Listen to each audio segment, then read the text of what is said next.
when she wouldn't run. The Montana sun beat down on a scene that would haunt Ethan Cole for the rest of his life. A wrecked stagecoach bleeding into the dust, bodies scattered like broken dolls, and in the center of it all, a woman who should have been running. Clara Whitfield knelt in the dirt, rocking a screaming infant against her chest, her dress soaked with blood that wasn't hers. Around her lay 3 corpses and the shattered remains of someone's journey west. When she looked up at the lawman approaching on horseback, her eyes held something fiercer than fear. She wasn't a victim. She was a promise keeper, and that changes everything. If you're watching from Texas, Colorado, New York, or anywhere across this country, drop your city in the comments below. I want to see how far Clara's story travels. And if you believe some promises are worth keeping no matter the cost, hit that like button and stay with me until the end. The vultures had already started circling when Ethan Cole first spotted the wreckage. He'd been tracking the Garrett gang for 3 weeks, following a trail of blood and burned homesteads from the Wyoming border down through the Montana high country. The outlaws were getting desperate, their raids becoming sloppier, more violent. Ethan had seen what desperation did to men who'd already crossed too many lines. It made them dangerous in ways that had nothing to do with skill and everything to do with the fact that they had nothing left to lose. But he hadn't expected this. The stagecoach lay on its side like a dying animal, one wheel still spinning lazily in the hot wind. The horses were gone, cut loose or stolen, he couldn't tell yet. What he could tell, even from 200 yards out, was that whoever had hit this coach hadn't left witnesses. Except one. She was a dark shape against the pale dirt, kneeling beside the wreckage with her back to him. Even at this distance, Ethan could see the way her shoulders curved protectively around something she held. The crying reached him a moment later, thin and desperate, the sound of an infant who'd been screaming for too long. His hand moved to the rifle on his saddle, a habit born from too many years of finding scenes exactly like this one. But something made him pause. The woman wasn't moving with the frantic energy of someone freshly traumatized. Her movements were deliberate, controlled. She was doing something, not just surviving something. Ethan urged his horse forward, his eyes scanning the ground for tracks, for any sign that the men who'd done this were still nearby. The approach was textbook, circle wide, come in from the high ground. Never silhouette yourself against the sky. By the time he was close enough to see details, he'd already counted 3 bodies and confirmed what his gut had been telling him. The Garretts had been here. Their signature was all over the scene. Quick, brutal, efficient. Take what you can carry, burn what you can't, and leave nothing breathing that might point the law in your direction, except they had left something breathing. "Ma'am?" His voice came out rougher than he intended, scraped raw from days of trail dust and not enough water. "Ma'am, I'm a Deputy United States Marshal. I need you to show me your hands." She didn't startle. That was the first thing that struck him as wrong. A woman who'd just survived a massacre should have jumped at the sound of a strange voice.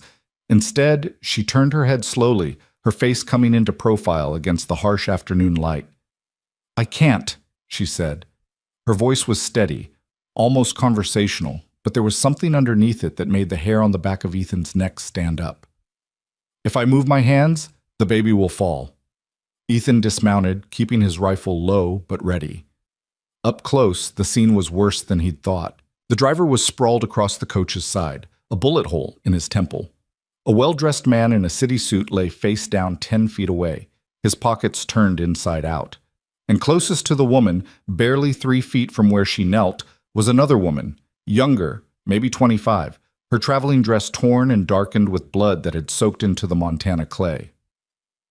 "How long ago?" Ethan asked, his eyes still moving, still cataloging, still looking for threats. 2 hours, maybe 3. The woman, Clara, though he didn't know her name yet, shifted slightly, adjusting her grip on the baby.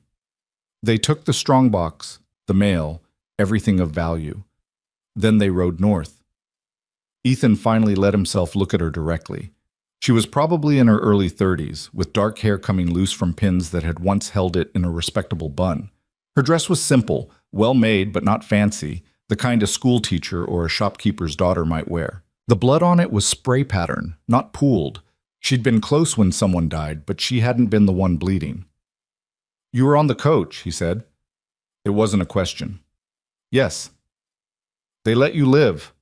Something flickered across her face, there and gone too quick to name. They didn't let me anything, Marshall. They didn't see me. I was... She paused, and for the first time, her voice wavered. I was hiding. Under the seats. I'm not proud of it, but I was hiding, and they didn't check carefully enough, and by the time I came out, they were gone. The baby's crying had subsided to exhausted whimper. Clara, and Ethan had started thinking of her as Clara without knowing why, looked down at the child with an expression that was equal parts tenderness and devastation. This is Sarah, she said quietly. Her mother was Emily Brennan. She was traveling to meet her husband in Helena. He's a mining engineer. They were going to start a new life together, the three of them. Were, Ethan repeated. Were. Clara's jaw tightened. Emily died about an hour ago. She took a bullet in the ambush, but it was slow. She had time to... She asked me to take care of Sarah, to make sure she got to her father. She made me promise. And there it was. The thing that had been nagging at Ethan since he'd first spotted her from a distance. A normal person, a sensible person, would have run. The Garretts had left her alive by accident, which meant if they realized their mistake, they'd come back to fix it. Any survivor with half a brain would have put as much distance between themselves and this killing ground as possible. But Clara Whitfield had stayed, for a promise made to a dying woman, for a baby that wasn't hers. You should have left, Ethan said, and heard the accusation in his own voice. You should have taken the baby and run for the nearest town. Clara looked up at him then, and Ethan felt something in his chest shift at the expression in her eyes. It wasn't defiance exactly. It was something harder, something that had made decisions and learned to live with them. I know, she said simply. But I gave my word, and besides, she glanced down at the tiny face nestled against her shoulder. Sarah needed someone. She'd already lost everything else. I wasn't going to let her lose the one person who'd promised to keep her safe. Ethan crouched down, finally lowering the rifle all the way. This close, he could see the fine tremor in Clara's hands, the exhaustion carved into the lines around her eyes. She'd been running on pure will for hours, and that will was starting to fray. What's your name? He asked. Clara Whitfield. Where were you headed, Clara? Bozeman. I was going to take a position as a teacher. She said it like she was talking about something that had happened to someone else in some other lifetime. I don't suppose that matters much now. It matters. Ethan stood, making his decision. We can't stay here. If the Garretts realize they left a witness, they'll circle back. Can you ride? Clara looked at him, then at the baby, then at the bodies surrounding them. I don't have much choice, do I? No, ma'am, you don't. It took 20 minutes to prepare. Ethan wrapped the bodies in canvas from the wrecked coach, weighing them down with rocks. It wasn't a burial, not proper, but it was the best he could do. Clara watched in silence, still holding Sarah, her face unreadable. We'll send someone back, Ethan told her. Once we reach town, they deserve better than this. Everything deserves better than this, Clara said quietly. Ethan didn't have an answer for that. He fashioned a sling from one of the blankets they found in the wreckage, showing Clara how to secure the baby against her chest so she'd have both hands free to ride.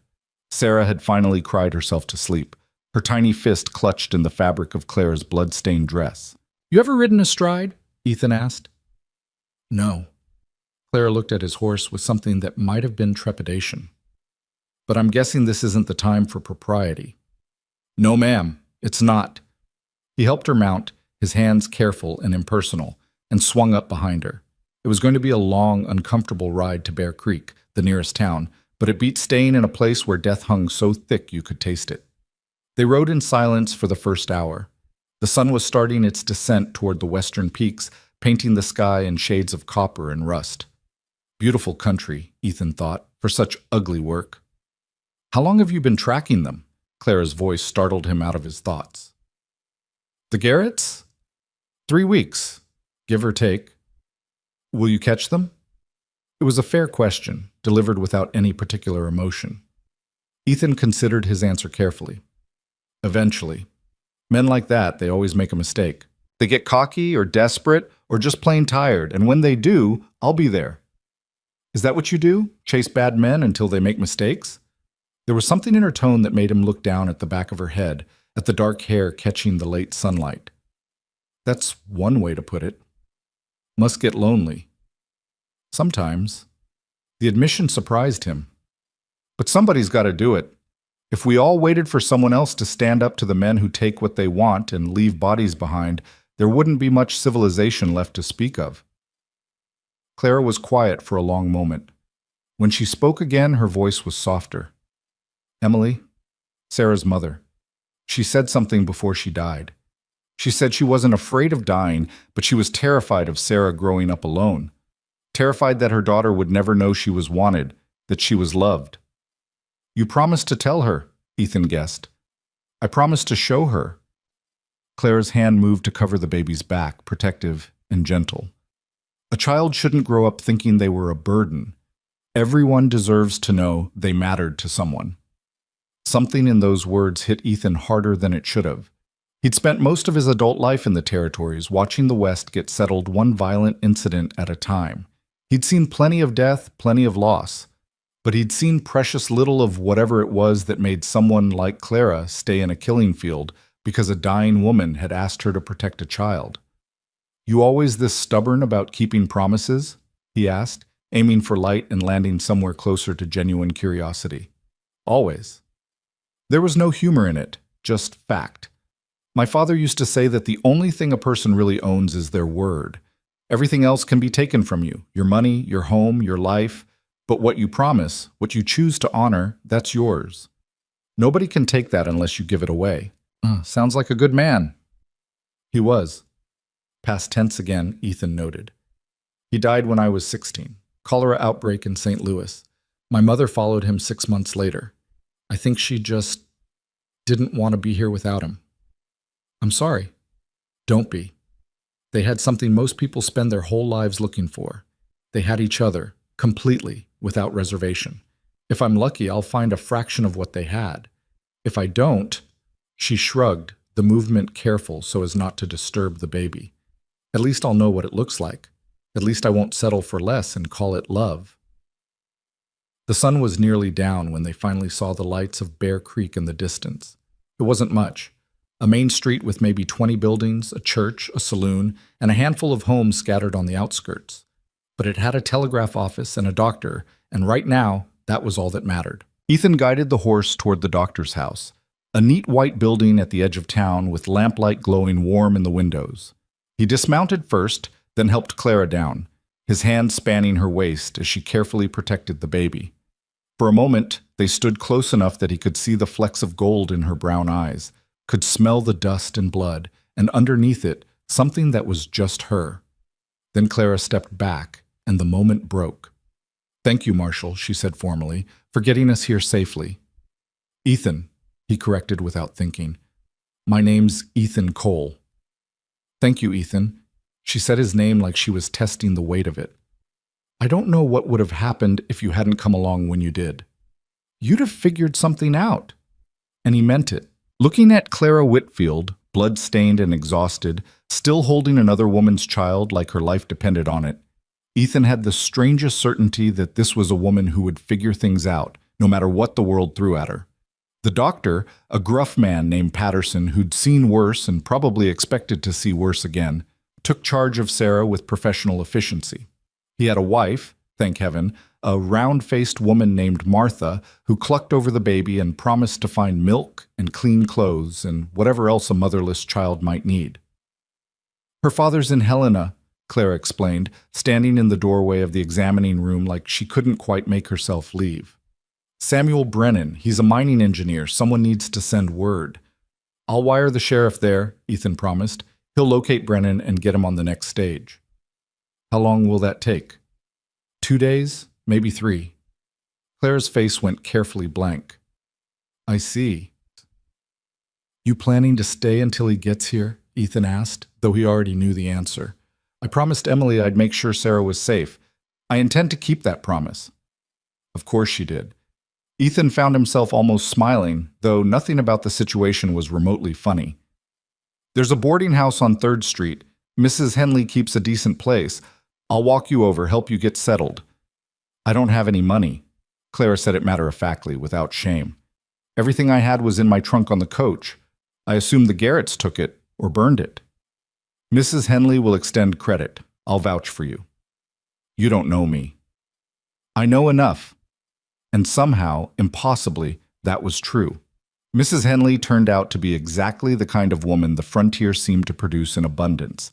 Tough, practical, and possessed of a kindness that showed itself through action rather than words. She took one look at Clara's blood-stained dress and haunted eyes, asked exactly 2 questions. You hurt? And you got a place to go? And then showed her to a small, clean room on the 2nd floor. Bathwater's in the kitchen, Mrs. Henley said. I'll bring it up. You look like you could use a good soak. I don't have money to pay you, Clara said again, and Ethan heard the shame she'd managed to keep out of her voice earlier. Did I ask for money? Mrs. Henley planted her hands on her ample hips.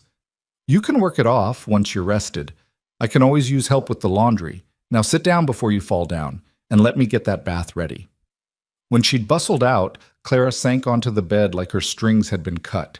For the first time since Ethan had found her, she looked on the verge of breaking. You should rest, he said quietly. I'll send word when Brennan arrives. Marshall. Ethan. Clara looked up at him, and the exhaustion in her face made her look both younger and infinitely older. Those men, the Garretts, will they come back? For you? She nodded. I don't think so. They don't know who you are, where you're from, or what you might have seen, and they're running hard by now, trying to put distance between themselves and the scene. He paused. But I'm going to wire the territorial marshal's office, get more men on their trail. This was their biggest mistake yet, hitting a passenger coach in broad daylight, leaving witnesses. They've crossed a line, and that means they're going to get sloppy. When they do, we'll be ready. When you catch them, Clara's hands twisted together in her lap. When you catch them, what happens then? They'll stand trial, in a proper court, with a proper judge.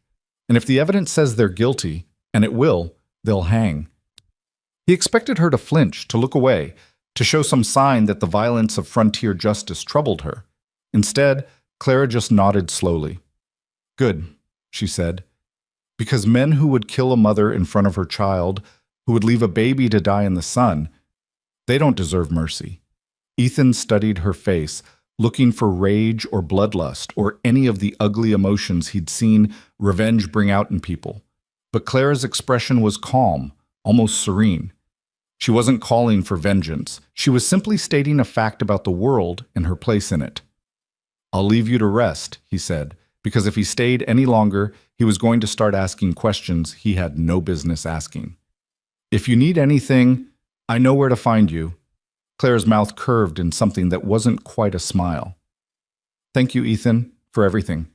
He nodded and left before he could do something stupid, like tell her that protecting her hadn't felt like duty at all. Outside, the night had turned cold the way it always did in the high country. Ethan stood on Mrs. Henley's porch and looked up at the stars, trying to organize his thoughts into something resembling a coherent plan. He needed to send those telegrams, needed to brief the local sheriff, needed to figure out where the Garretts were headed and how to get ahead of them. But his mind kept circling back to a woman with blood on her dress and promises in her eyes, and the way she'd stayed in a place where any sane person would have run. The local sheriff, a weathered man named Tom Garrett, who, despite sharing a name with the outlaws, was honest as the day was long, listened to Ethan's report with the grim attention of someone who'd been expecting bad news and gotten exactly what he'd feared.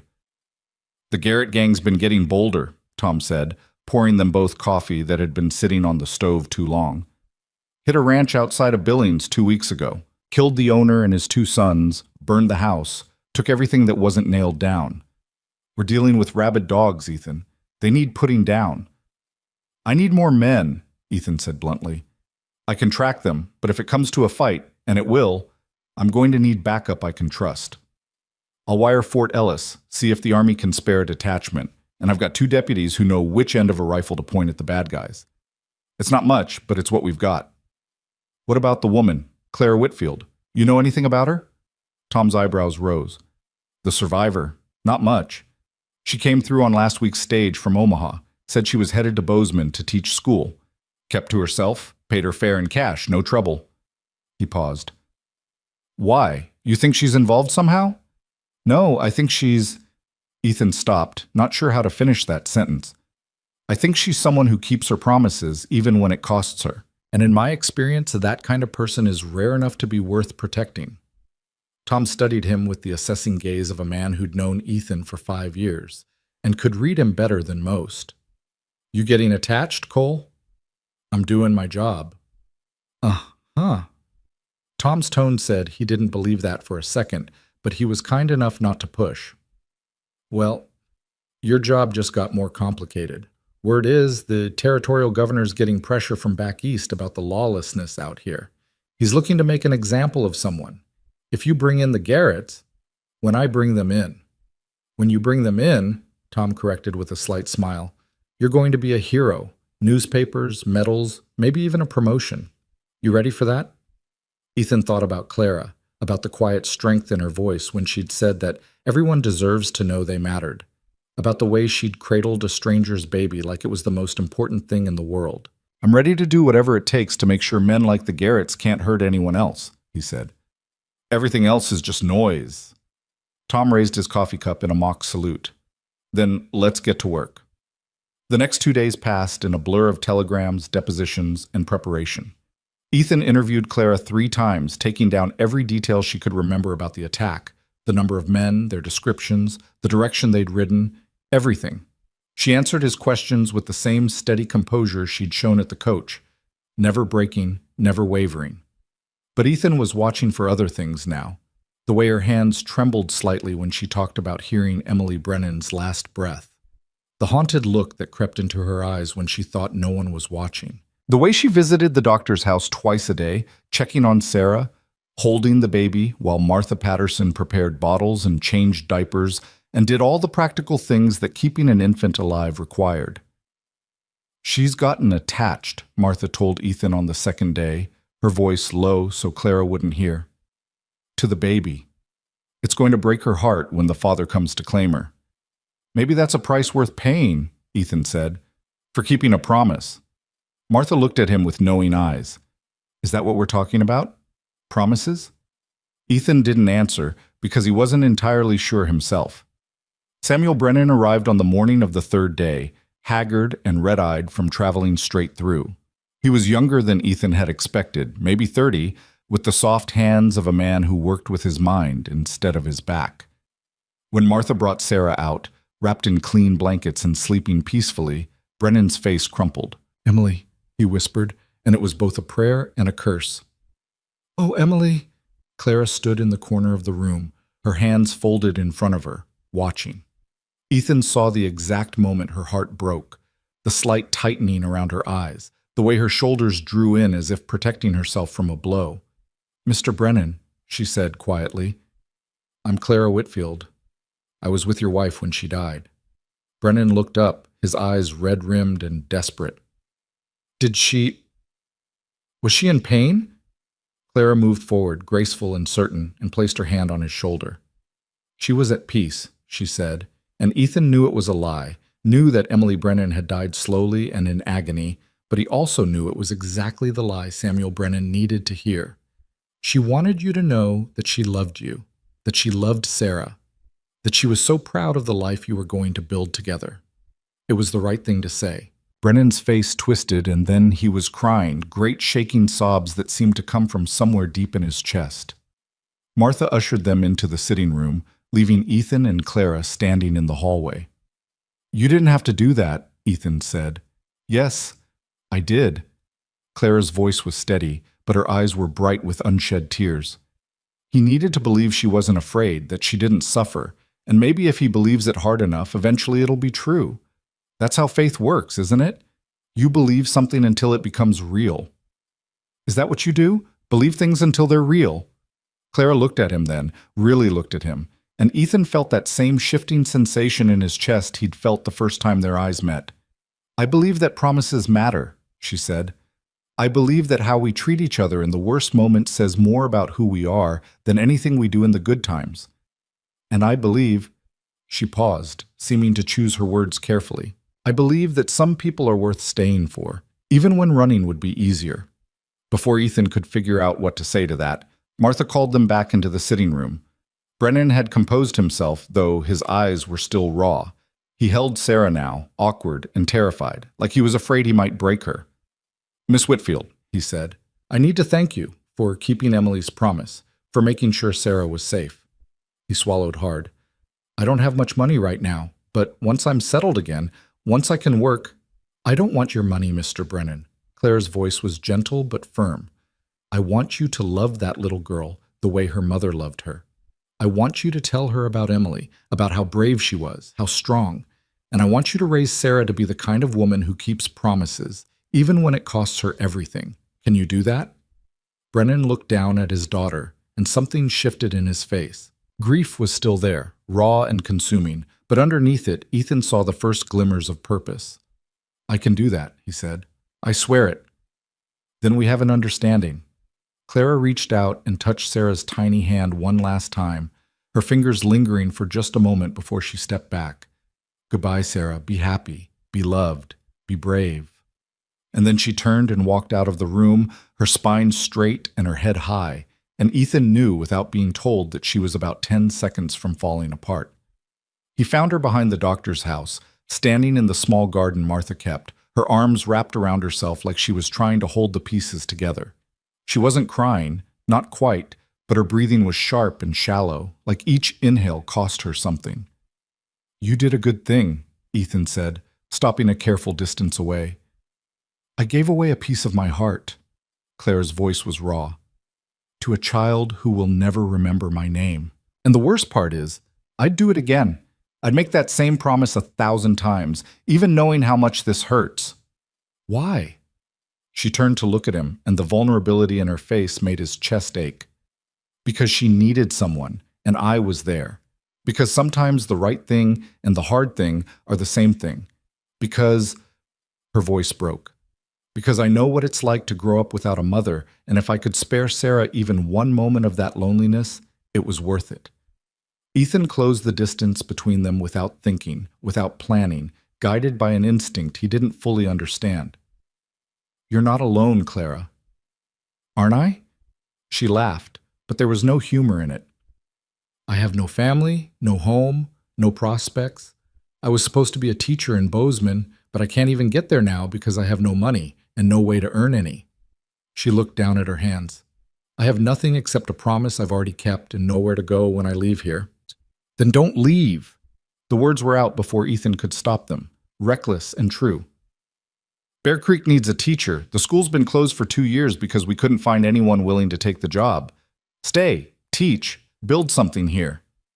Clara stared at him like he'd spoken a foreign language. "Why would you want me to stay?" "Because when I look at you, I see something I didn't know I was looking for. Because you're the first person I've met in 10 years who made me want to stop moving long enough to see what staying might feel like. Because I found you in a place of death, and you showed me what it looks like when someone refuses to let death have the last word." But Ethan didn't say any of that. Instead, he said, "Because this town could use someone like you, someone who keeps promises, someone who stays." Clara was quiet for a long time, her eyes searching his face for something he couldn't name. Finally, she nodded just once, a small movement that felt like a door opening. "All right," she said. "I'll stay. For now. Until I figure out what comes next." It wasn't a promise, not quite, but it was enough. The school building stood at the far end of Main Street, small and weathered, with windows that hadn't seen a cleaning in years and a door that hung slightly crooked on its hinges. Clara stood in front of it 3 days after Samuel Brennan had left with Sarah, her borrowed carpet bag in one hand and a set of keys in the other, wondering what exactly she'd agreed to. "It's not much," Sheriff Tom Garrett said beside her, sounding almost apologetic. "Like Ethan said, we haven't had a teacher in 2 years. The last one married a rancher and moved up to the Judith Basin. Before that, we had a fellow from Boston who lasted exactly 3 weeks before he decided the frontier wasn't for him." "What made him leave?"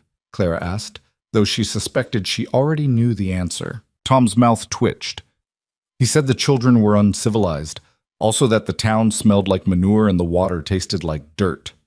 He wasn't entirely wrong on either count, but we didn't appreciate his tone." Clara pushed open the door and the smell of dust and mouse droppings hit her like a physical thing. Inside, the single room was chaos. Desks overturned, books scattered, and water damaged. A family of raccoons had clearly been using the corner as a latrine. The blackboard was cracked down the middle, and something had built a nest in what used to be the teacher's desk. "Like I said," Tom offered weakly, "it's not much." "It's perfect," Clara said, and meant it. Because this broken, abandoned, genuinely awful space was something she could fix.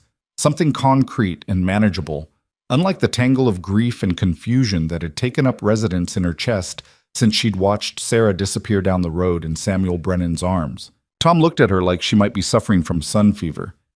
"You sure you didn't hit your head in that coach wreck?" "I'm sure." Clara set down her bag and rolled up her sleeves. "I'll need cleaning supplies. Lye soap, brushes, buckets. And I'll need to know which children in town are school age and which parents might be convinced to send them. Most folks around here can't afford to lose a child's labor during the day," Tom warned. "Farms and ranches need every hand they can get. You'll be lucky to get half a dozen students, and those will be the ones whose families have enough help to spare them. Then I'll start with half a dozen." Clara was already mentally cataloging what needed to be done first. "Everyone has to start somewhere, Sheriff. Might as well start small and build up." Tom shook his head, but he was smiling. "Ethan said you were stubborn. I'm starting to think he undersold it." At the mention of Ethan's name, Clara felt something flutter in her chest that she absolutely did not have time to examine. "Where's Marshal Cole, anyway? I haven't seen him in 2 days." "Out tracking." Tom's smile faded. "He got word that the Garretts hit another homestead, this one up near the mussel shell. By the time he gets there, investigates, and picks up their trail, he'll be gone at least a week. Maybe 2. Is it dangerous?" The question came out before Clara could stop it, and she saw Tom's expression shift into something knowing. "Always is, with men like that. But Ethan's good at what he does. Best tracker I've ever seen, and he's got a sense for trouble that's kept him alive longer than most." He paused. "He asked me to keep an eye on you while he was gone. Make sure you're settling in all right." "That was kind of him?" Clara turned away, ostensibly to examine the damaged blackboard, but really to hide whatever her face might be showing. "But unnecessary. I can take care of myself." "Didn't say you couldn't, but Ethan's got a protective streak, especially when it comes to people he thinks deserve protecting." Tom headed for the door. "I'll have Martha send over some supplies. And Miss Whitfield? Welcome to Bear Creek. I think you're going to do just fine here." After he left, Clara stood alone in the wreckage of the schoolroom and let herself feel the full weight of what she'd committed to.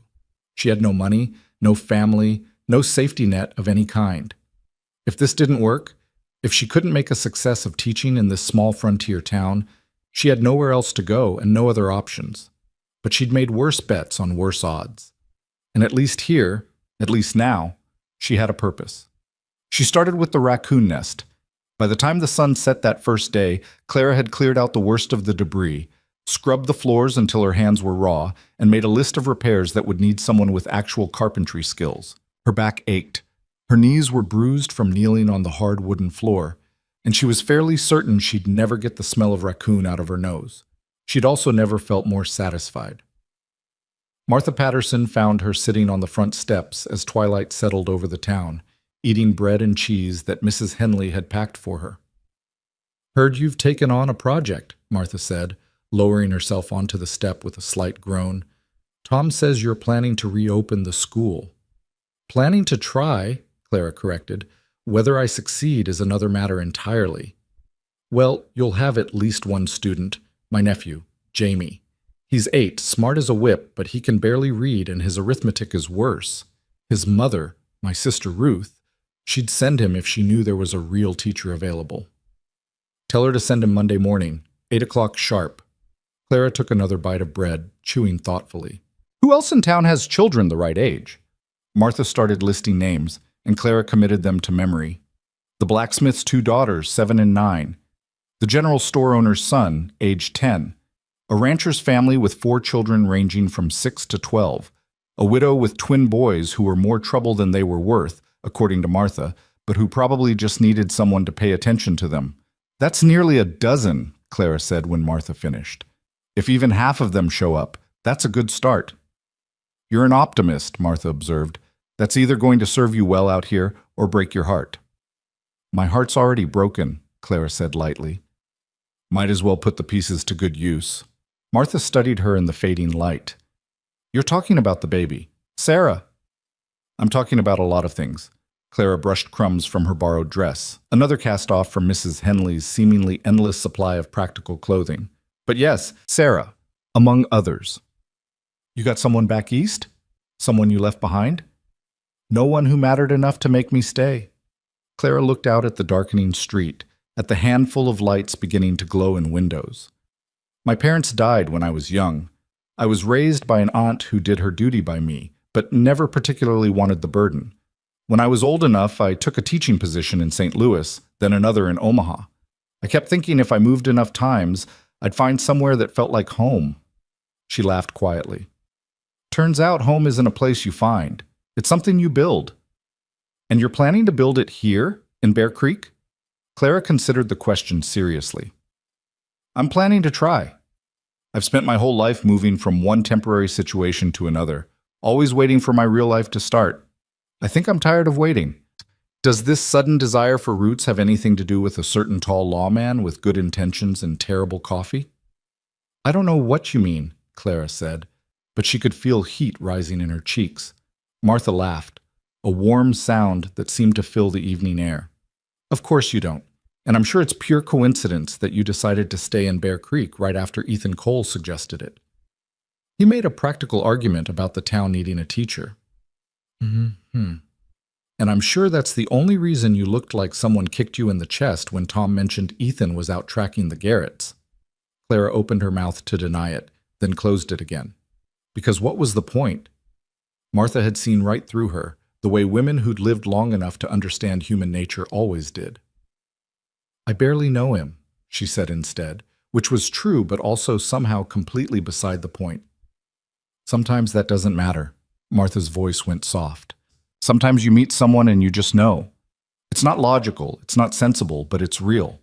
My Henry, I knew the day I met him. He was a patient, came in with a broken leg from falling off a roof, and I took one look at him and thought, well, there you are. Took you long enough. And did it work out? This instant knowing? We've been married 32 years, so I'd say yes. Martha pushed herself to her feet with another groan. But I'm not saying you should marry Ethan Cole tomorrow. I'm saying that sometimes the heart knows things the head hasn't figured out yet, and sometimes it's worth listening to. After Martha left, Clara sat alone on the steps and thought about promises and hearts, and the strange alchemy that turned strangers into something more.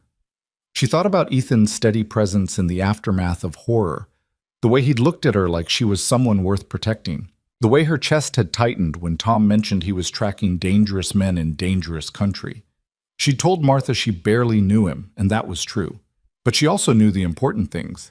She knew he was the kind of man who vouched for strangers at boarding houses, who sent telegrams and made arrangements for orphaned babies, who'd spent 3 weeks tracking killers because someone needed to stand between civilization and the men who would tear it down. And she knew that when he looked at her, she felt seen in a way she hadn't felt in years. Maybe ever. This is foolish, she said out loud to the empty street. You're being foolish.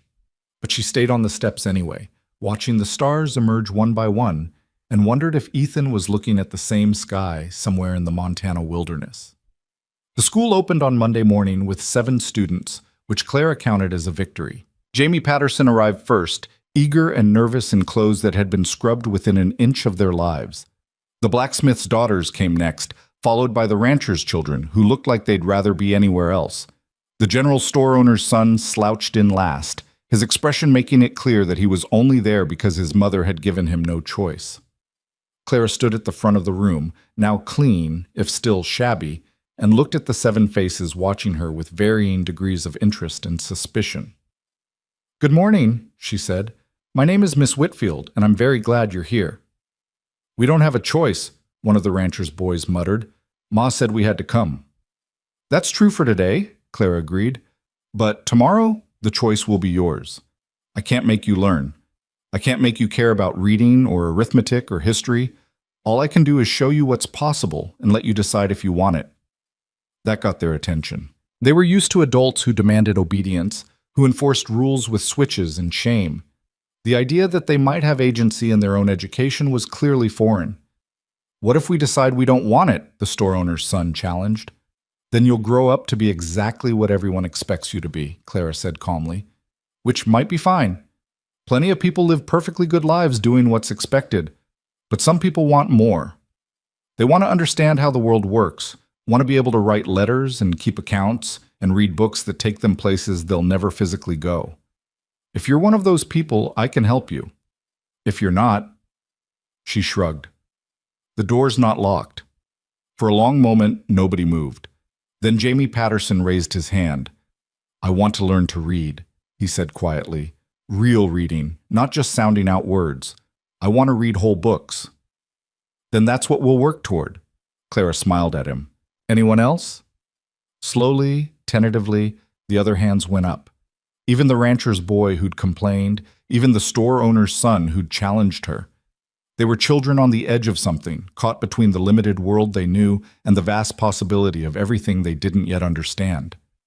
Clara had been that child once. She knew exactly how it felt. "All right then," she said. "Let's begin." The days developed a rhythm. Clara taught from 8 until 3, breaking only for lunch. After school, she worked on repairs with help from anyone in town who had spare time and basic carpentry skills.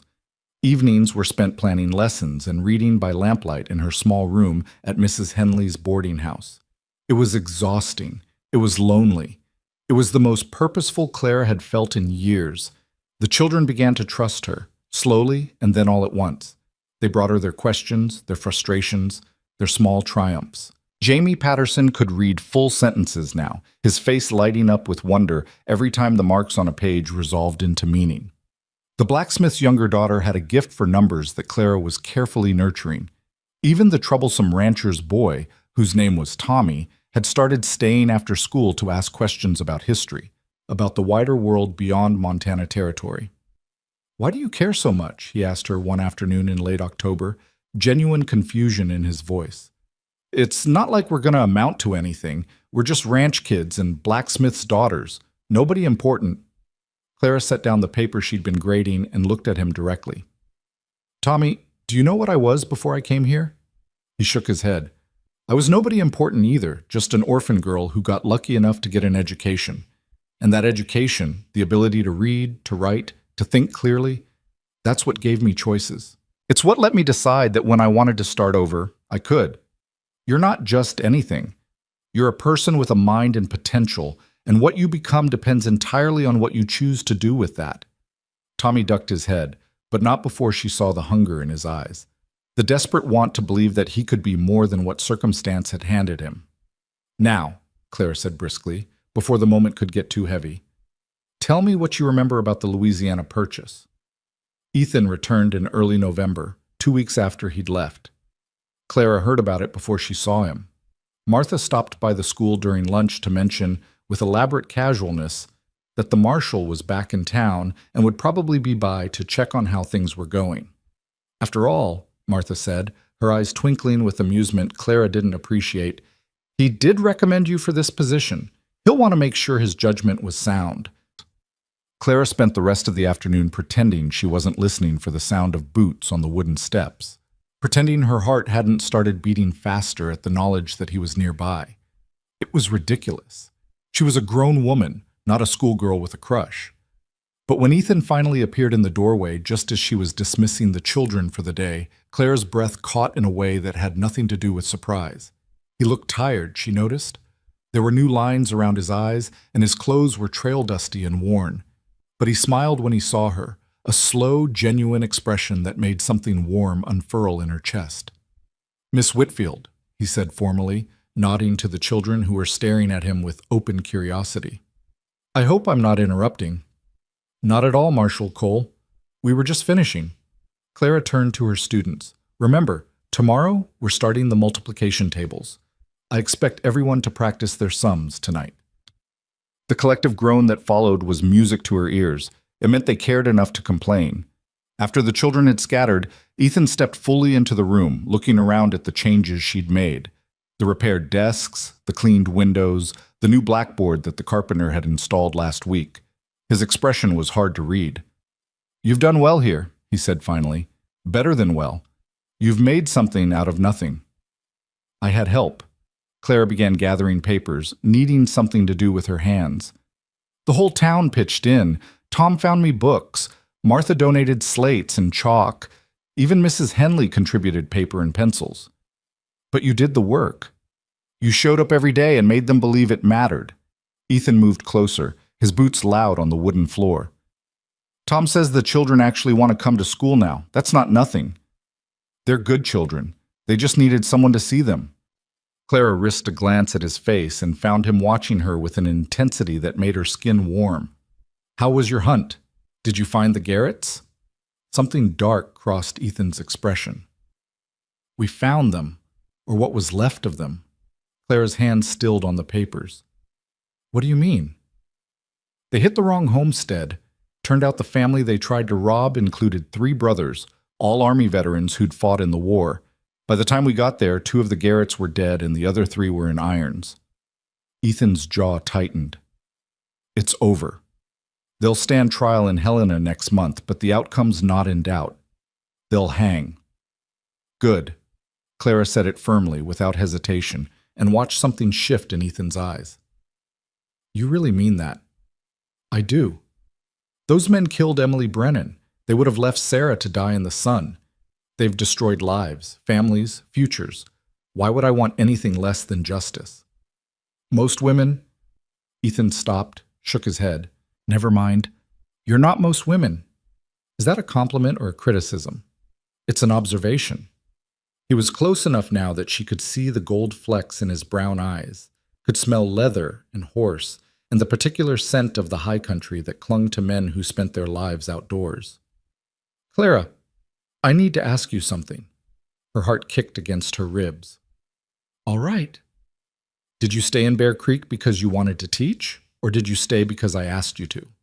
It was a fair question, and Clara had asked herself the same thing at least 100 times in the past month. The honest answer was complicated, layered, impossible to reduce to a simple yes or no. "Both," she said finally. "I stayed because the opportunity was real and I needed work. But I also stayed because—" She took a breath, gathered her courage. "Because when you asked me to stay, it was the first time in a very long time that someone saw me as something other than temporary. You looked at me like I was someone worth keeping around, and I wanted to know what that might feel like if I let myself believe it." Ethan was quiet for a long moment, his gaze searching her face. "And? How does it feel?" "Terrifying," Claire admitted, "because I'm starting to care about this place, about these children, about—" She couldn't quite make herself finish that sentence, couldn't quite name the thing that pulled tight in her chest every time she saw him. "About what?" Ethan's voice had gone rough. "About whether you came back safe," Clara said quietly. "When Tom told me you were hunting the Garretts, that it might be dangerous, I couldn't stop thinking about all the ways it could go wrong. I've known you less than 2 months, and somehow the idea of you not coming back felt unbearable. That shouldn't be possible. It doesn't make sense." "No," Ethan agreed. "It doesn't, but that doesn't make it less real." He reached out slowly, giving her time to pull away, and tucked a loose strand of hair behind her ear.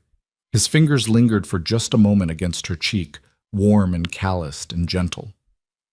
"I thought about you out there," he said, "when I was tracking them, when we finally caught up with them.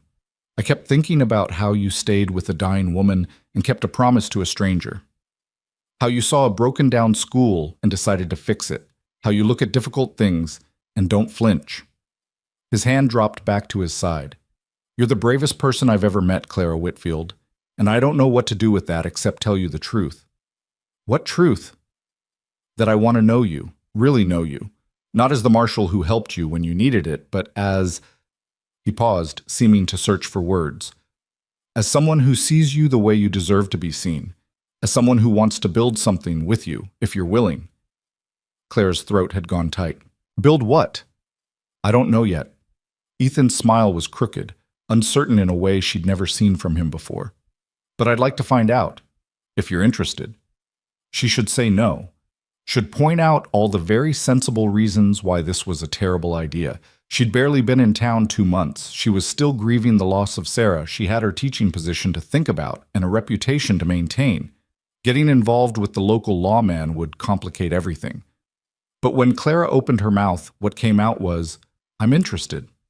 The smile that broke across Ethan's face was worth every bit of risk, every bit of uncertainty. "Yeah?" "Yeah." And then, because she was already falling and might as well fall all the way, "Would you like to have dinner with me tomorrow night? Mrs. Henley sets a decent table, and I think we should probably have an actual conversation that doesn't involve dead bodies or traumatized children." Ethan laughed, a surprised, genuine sound that made something in Clara's chest expand. "I would like that very much." "Good." Clara felt suddenly shy, like a girl instead of a woman of 32. Then it settled. "It's settled," Ethan agreed. He tipped his hat to her, formal and slightly ridiculous given what they'd just said to each other. "I'll see you tomorrow, Miss Whitfield." "Tomorrow, Marshal Cole." After he left, Clara sank into her chair and pressed her hands to her burning cheeks. What had she just done? What was she thinking? Inviting a man to dinner, admitting that she'd worried about him, agreeing to try to build something she couldn't even name. But underneath the panic was something else, something that felt suspiciously like hope. The next evening, Clara changed clothes 3 times before settling on the same simple blue dress she'd worn to teach that day. It was foolish to make a fuss, she told herself. This was just dinner, just 2 people sharing a meal. But when Ethan arrived at Mrs. Henley's precisely at 6, wearing clean clothes and looking nervous in a way that made him somehow more attractive, Clara knew they were both lying to themselves about what this was. Mrs. Henley seated them in the small dining room, served them beef stew and fresh bread, and then disappeared with a knowing smile that made Clara want to sink through the floor. "She's not subtle," Ethan observed, amusement coloring his voice. "No one in this town is subtle." Clara broke off a piece of bread, grateful to have something to do with her hands. "I think the entire population has been speculating about us since the day you brought me here. Does that bother you?" "It should." Clara considered the question honestly. "But no. I spent too many years trying to be invisible, trying not to make waves or draw attention. It's almost refreshing to have people pay attention because they care, not because they're looking for something to criticize." "Tell me about that," Ethan said. "About before. You said you had an aunt who raised you?" And so Clara told him. About growing up in St. Louis with a woman who did her duty but never showed warmth. About teaching positions in schools where she was always the outsider, always temporary. About the loneliness of moving from place to place, never quite belonging anywhere. "I kept thinking I was looking for the right place," she said, "but I think what I was really looking for was a reason to stay. Does that make sense?" Perfect sense. Ethan had been listening with the same focused attention he'd given her testimony about the coach attack, like every word mattered. "I know something about running. You seem so rooted, so certain of your purpose." "Now maybe, but I wasn't always."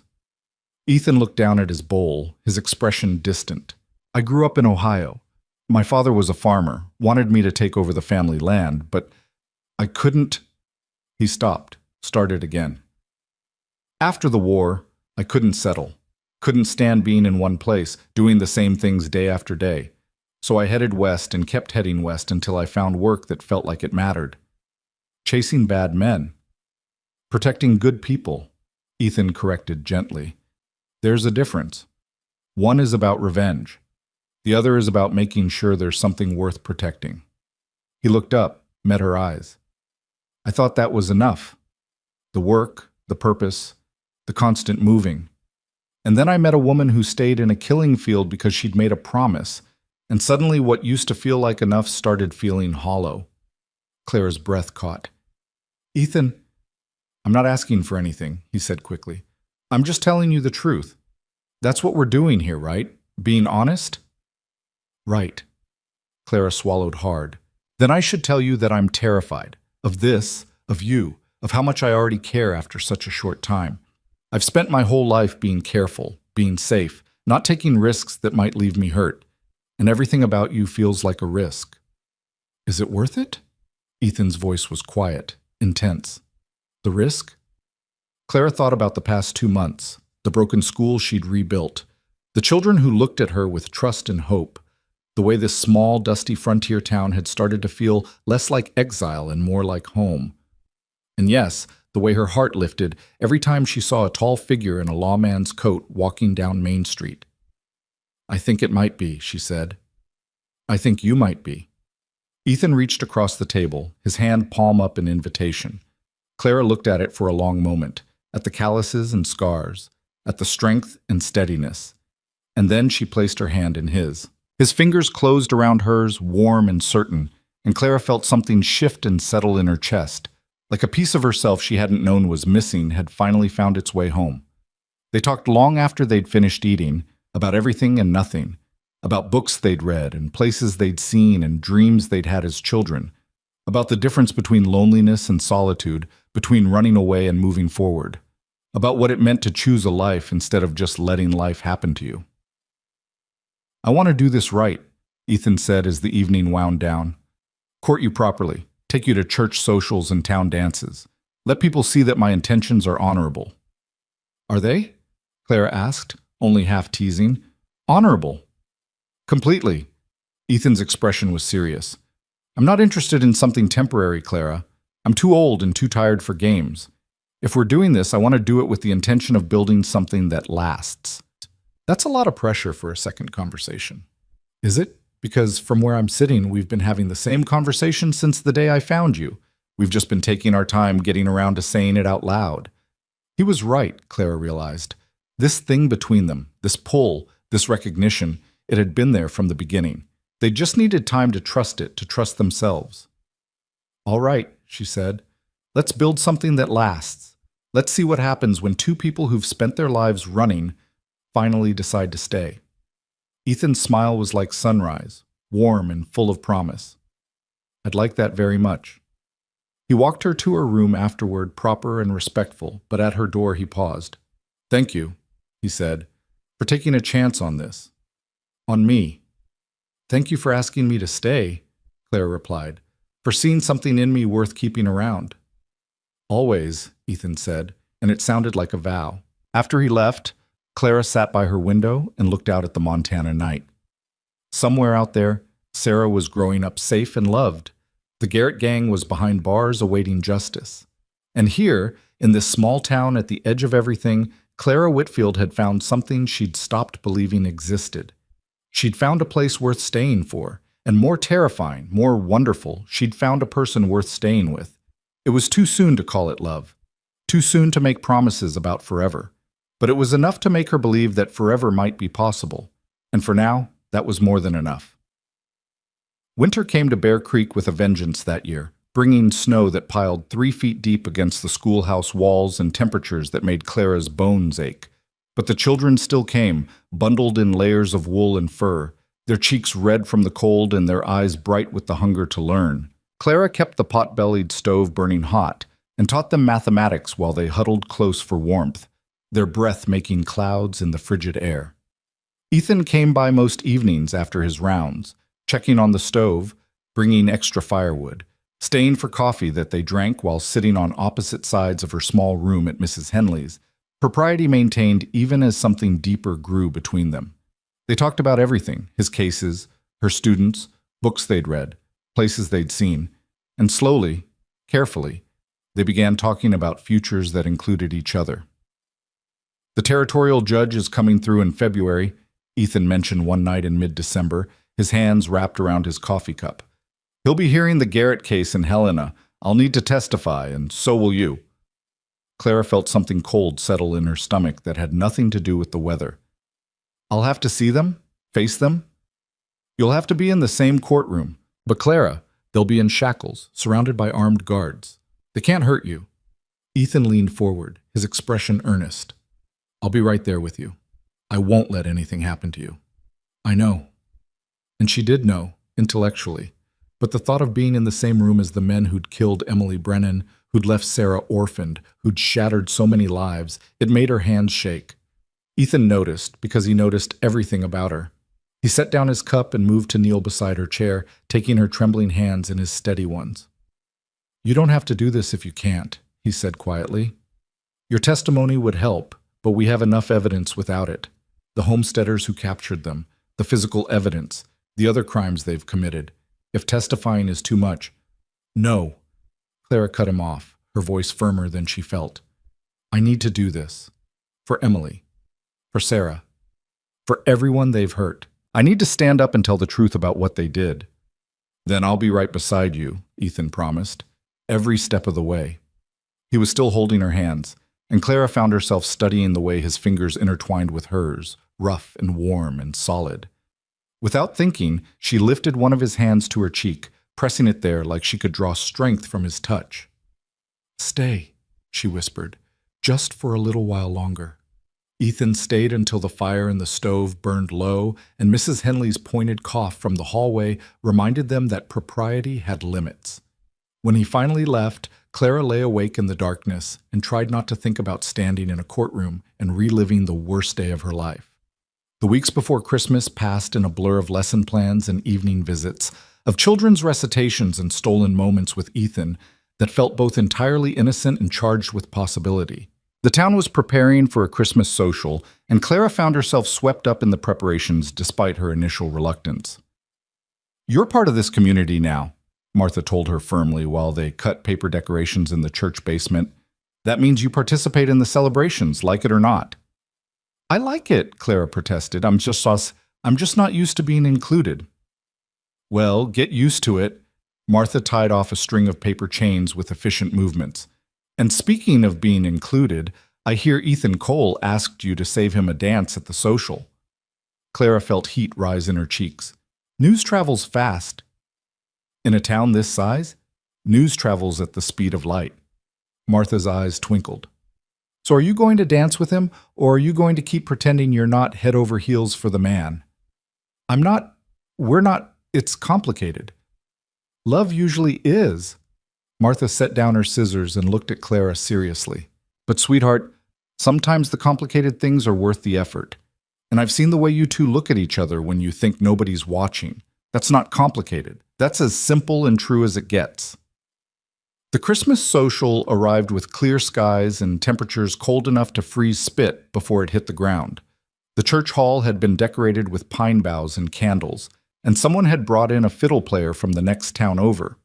The whole community turned out, farmers and ranchers and shopkeepers, all dressed in their Sunday best and ready to celebrate making it through another year. Clara wore a dress that Mrs. Henley had altered for her, deep green wool that brought out the color in her eyes. She'd pinned her hair up carefully, leaving a few curls loose around her face, and when Ethan saw her standing by the punch table, the expression on his face made every minute of preparation worthwhile. "You look beautiful," he said, offering his arm. "May I have this dance?"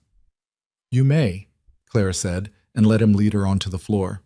She'd expected awkwardness. She wasn't a particularly skilled dancer, and she'd never danced with Ethan before. But he moved with surprising grace, guiding her through the steps with gentle pressure at her waist, his hand warm and steady in hers.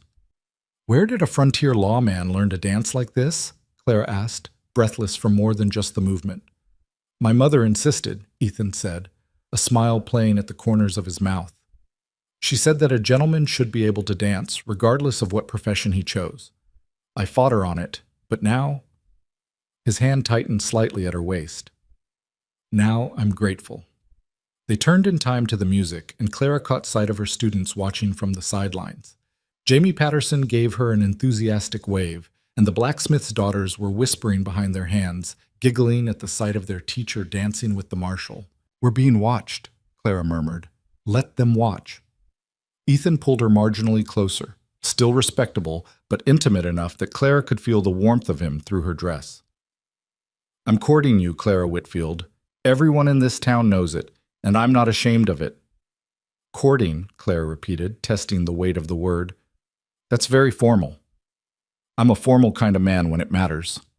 The music slowed, and Ethan slowed with it, his movements becoming almost languid. "And you matter, Clara, more than I knew how to say at first, more than I know how to say now." Clara's throat tightened with emotion. "Ethan, you don't have to say anything back," he said quickly. "I just needed you to know. Before we go to Helena, before the trial, before anything else happens. I needed you to know that what I feel for you is real. It's not gratitude for what you did for Sarah, or admiration for how you've built this school, or even just attraction, though it's all of those things. He paused, searching for words. It's the feeling that I've been walking around my whole life with a piece of myself missing, and then I found you kneeling in the dirt holding a stranger's baby, and that piece clicked into place. The music ended, and couples around them began to separate, moving toward refreshments or conversations. But Claire and Ethan stood frozen in the middle of the floor, looking at each other while the rest of the world faded into background noise. "I'm falling in love with you," Clara said, the words coming out in a rush before she could second-guess them. "I've been trying not to, trying to be sensible and practical and all the things I've always been, but I can't help it. When I'm with you, I feel like the person I was always supposed to be, braver, stronger, more certain." Ethan's face transformed, joy breaking through his usual careful control. "Clara, Mum, but I'm also terrified," she continued, needing to get it all out. "Because I've never felt this way before. I've never let myself be this vulnerable. And if something happens to you out there, when you're tracking criminals or breaking up fights or doing any of the 100 dangerous things your job requires, nothing's going to happen to me," Ethan said firmly. "I'm careful, Clara. I've been doing this work for 10 years, and I'm still here because I'm cautious and smart, and I don't take unnecessary risks. But you can't promise that. Nobody can promise that." "You're right. I can't." Ethan's honesty was both painful and reassuring. "But I can promise that I'll do everything in my power to come back to you. And I can promise that however long we get, whether it's 50 years or 5, I'll make every day count." Clara felt tears prick at her eyes and blinked them back furiously. "That's not fair. You can't say things like that and expect me to maintain my composure." "Then don't maintain it." Ethan smiled, tender and understanding. "We're allowed to feel things, Clara. That's what makes us human." Someone called for another dance, and the fiddle struck up a livelier tune. Ethan led Clara off the floor, his hand at the small of her back, possessive and gentle. They spent the rest of the evening in each other's orbit, dancing when the music moved them, talking with neighbors, watching the children run wild on sugar and excitement. It was, Clara thought, the best Christmas she could remember having, not because of presents or decorations, but because she was surrounded by people who cared about her, in a place she was beginning to think of as home, with a man who looked at her like she hung the moon. The trial was set for the first week of February, which gave Clara exactly 6 weeks to prepare herself for the ordeal. Ethan helped where he could, walking her through what to expect, explaining courtroom procedures, assuring her that the judge, a man named Winston Cartwright, who had a reputation for fairness, would not allow the defendants to intimidate witnesses. "They'll have lawyers," Ethan explained one evening while they reviewed her testimony. "Court-appointed, probably not very good, but they'll try to discredit your account. They might suggest you were too traumatized to remember clearly, or that you had a reason to lie." "Why would I lie about witnessing a massacre?" Clara asked, incredulous. "They'll claim you're trying to make a name for yourself, or that you have something against them personally. It doesn't have to make sense. It just has to create reasonable doubt in the jury's minds." Clara absorbed this, her jaw tightening. "Then I'll make sure my testimony is so clear, so detailed, that there can't be any doubt." And so she spent hours going over every moment of that terrible day, writing down times and descriptions and exact quotes where she could remember them. It was brutal work, forcing herself to relive the sounds of gunfire and Emily's labored breathing and Sarah's desperate cries. Some nights she woke gasping from nightmares, her sheets soaked with sweat, the smell of blood and dust so vivid she could taste it. On those nights she would light a lamp and read until dawn, anything to keep the memories at bay. And in the morning, Ethan would appear at her door with coffee and steady presence, never asking if she was all right because they both knew she wasn't, just being there until the world felt solid again. January brought a thaw, the snow melting into mud that made the streets nearly impassable. School continued despite the mess, and Clara found herself grateful for the distraction. Her students were progressing beautifully. Jamie could read at a level far beyond his years. The blacksmith's daughters had memorized their multiplication tables up to 12, and even Tommy had stopped complaining about having to attend. "Miss Whitfield," Tommy said one afternoon after the other children had left, "can I ask you something?" "Of course." Clara looked up from the papers she was grading. When you were on that stagecoach, when those men came, were you scared? It was such a direct question, so unlike Tommy's usual reluctance to engage with anything emotional. Clara set down her pen and gave him her full attention. I was terrified, she said honestly. I thought I was going to die. But you didn't run.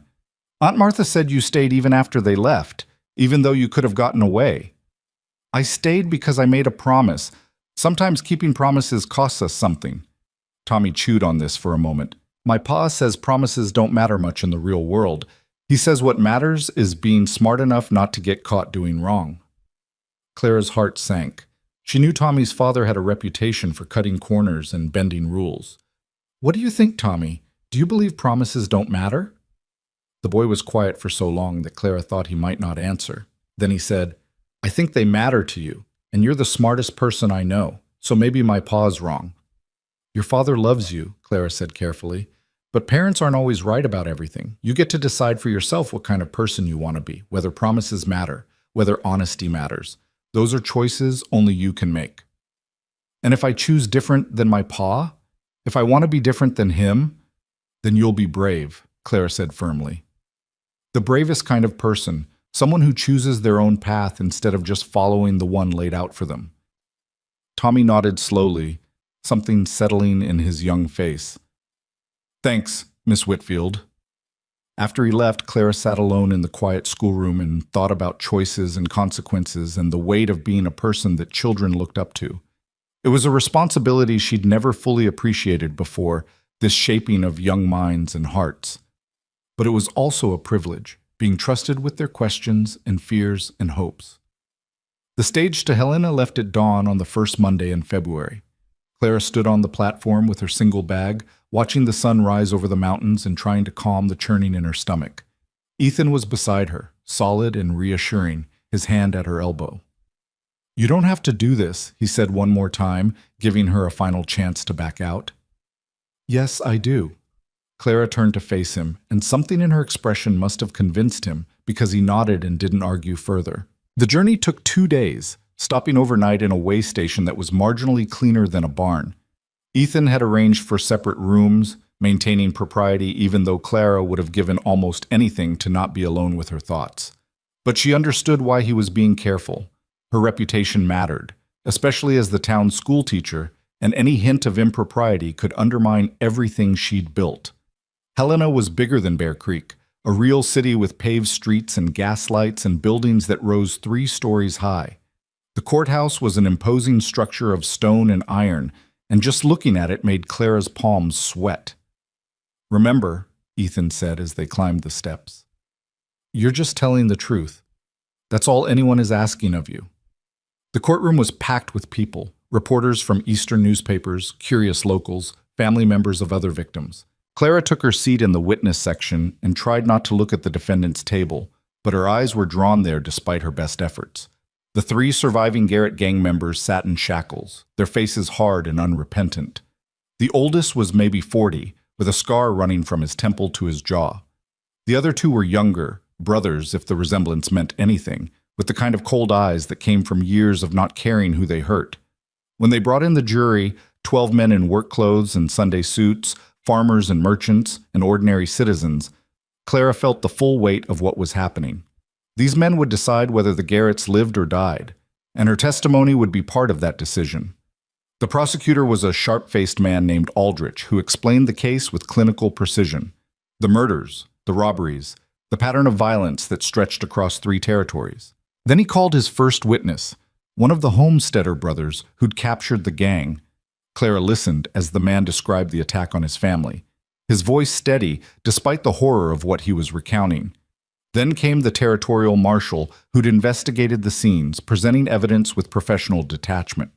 Then a doctor who'd examined the bodies from the stagecoach attack, his medical testimony confirming what everyone already knew, that Emily Brennan and the others had been shot at close range, executed rather than killed in any kind of fair fight. And then they called Clara's name. Her legs felt like water as she walked to the witness stand. The judge, an elderly man with kind eyes and an impressive beard, swore her in, and she promised to tell the truth, the whole truth, and nothing but the truth. Aldrich approached with a gentle smile, designed to put her at ease. Miss Whitfield, can you tell the court where you were on October 15th of last year? Clara took a breath and began. She told them about boarding the stage in Omaha, about the journey west, about Emily Brennan and her baby daughter. She described the attack in careful detail, the sound of gunfire, the shouting, the chaos. She told them about hiding, about the terrible minutes after the gang left when she'd listened to Emily's breathing get slower and more labored. And what did Mrs. Brennan ask you to do? Aldrich prompted. She asked me to take care of Sarah, to make sure her daughter got to her father safely. Clara's voice wavered slightly. She made me promise. And did you keep that promise, Miss Whitfield? Yes. I stayed with Sarah until Marshal Cole found us, and then I stayed in Bear Creek until her father could come claim her. Aldrich smiled. Thank you, Miss Whitfield. Your witness. The defense attorney was a thin man with nervous hands who approached the stand like he'd rather be anywhere else. Miss Whitfield, you said you were hiding during the attack? Yes. So you didn't actually see who fired the shots that killed Mrs. Brennan? No, but I heard it. Yes or no, please. Did you see the defendants fire those shots? Clara's jaw tightened. No, I did not see them fire the shots. And yet you're willing to testify that these men are responsible. I heard them. I heard them laughing about how the woman on the coach wouldn't be needing her wedding ring anymore.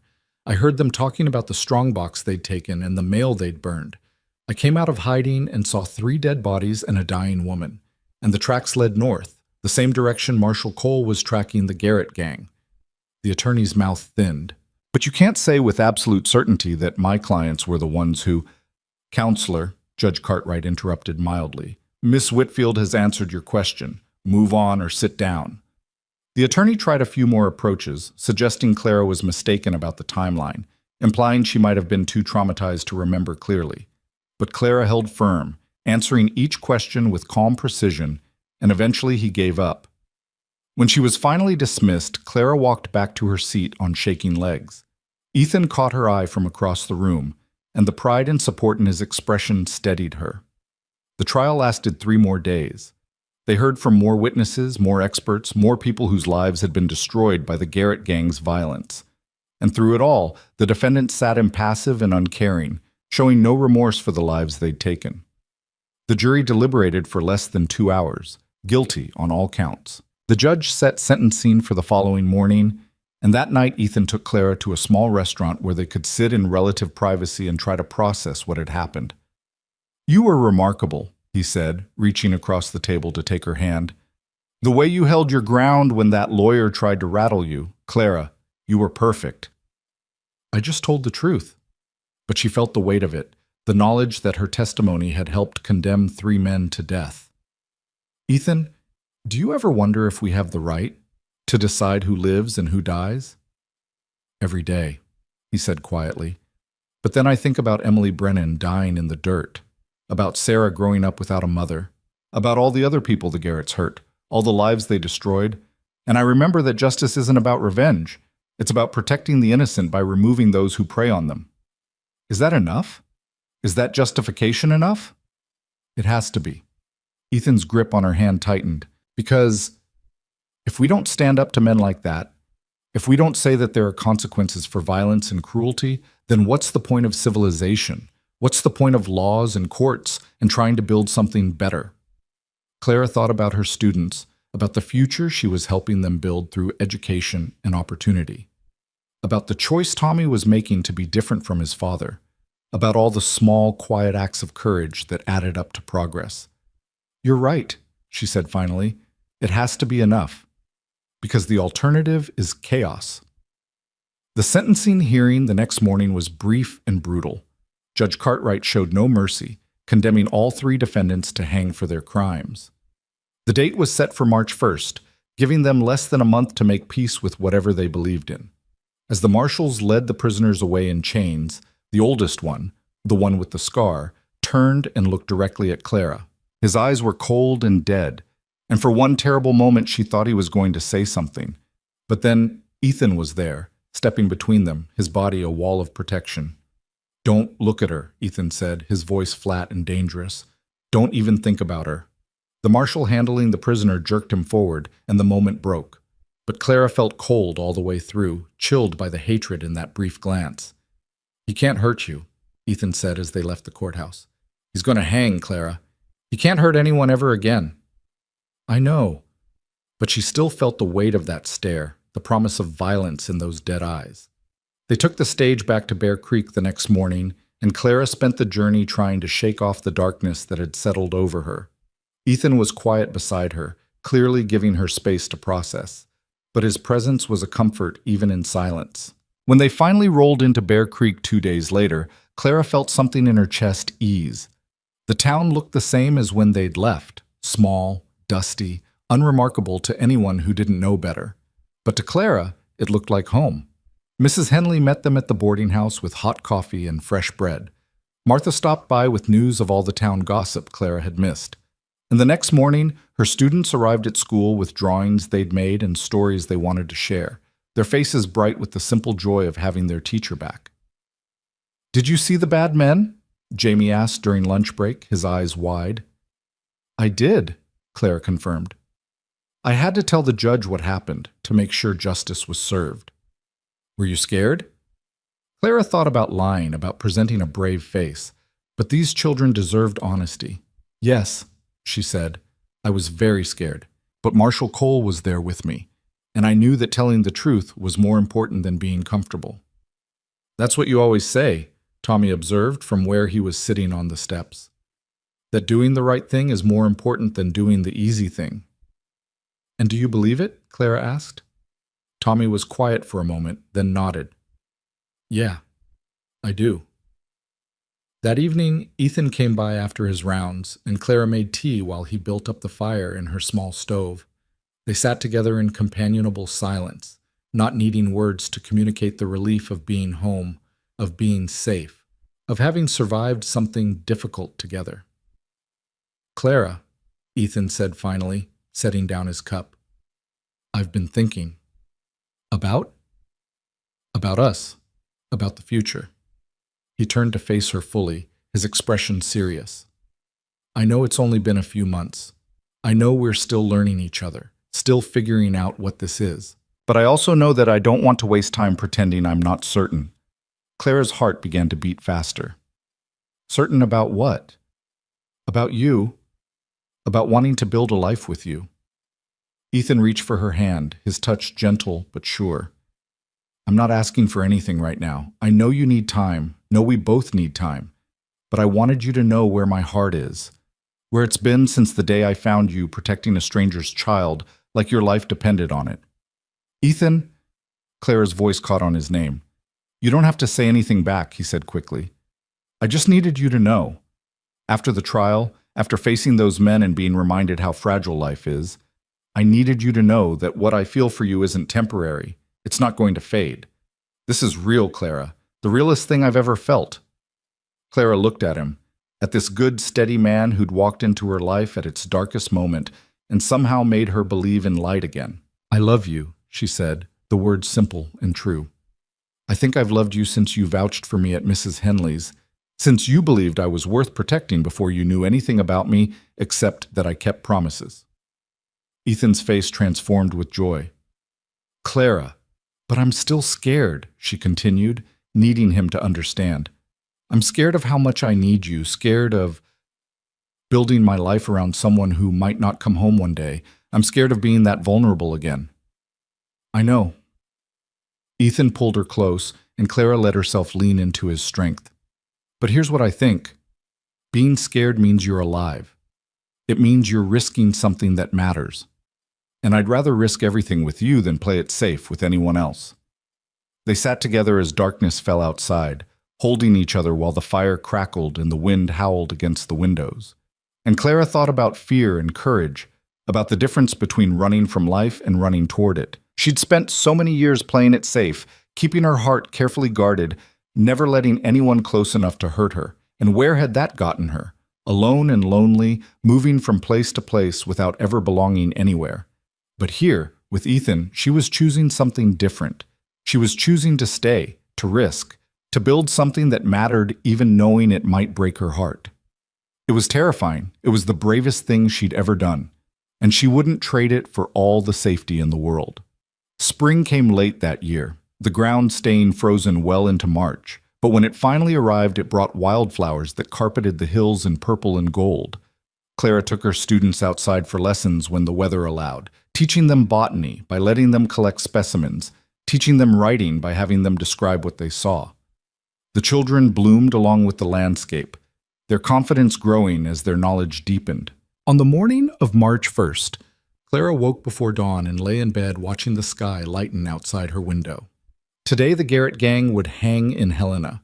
Today the men who'd killed Emily Brennan would face the consequences of their choices.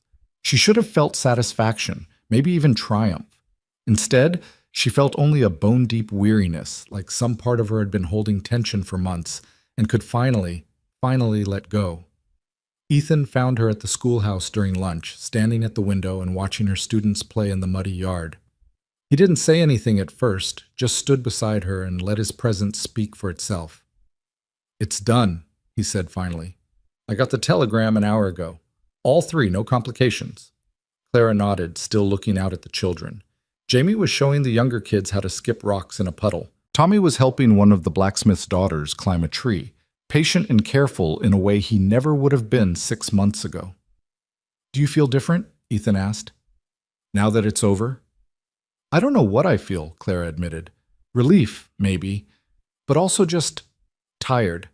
Like I've been carrying something heavy and I finally got to put it down. But the weight of it left marks that won't fade anytime soon." "That's normal." Ethan's hand found hers, their fingers intertwining with the ease of practice. "Justice doesn't erase what happened. It just draws a line under it, says this is finished, now we move forward." "And do we? Move forward?" "We do." Ethan turned her to face him, his expression gentle but certain. "We honor what was lost by building something worth having. We remember Emily Brennan by making sure Sarah grows up in a world that's a little bit safer, a little bit better. We move forward because that's what living people do."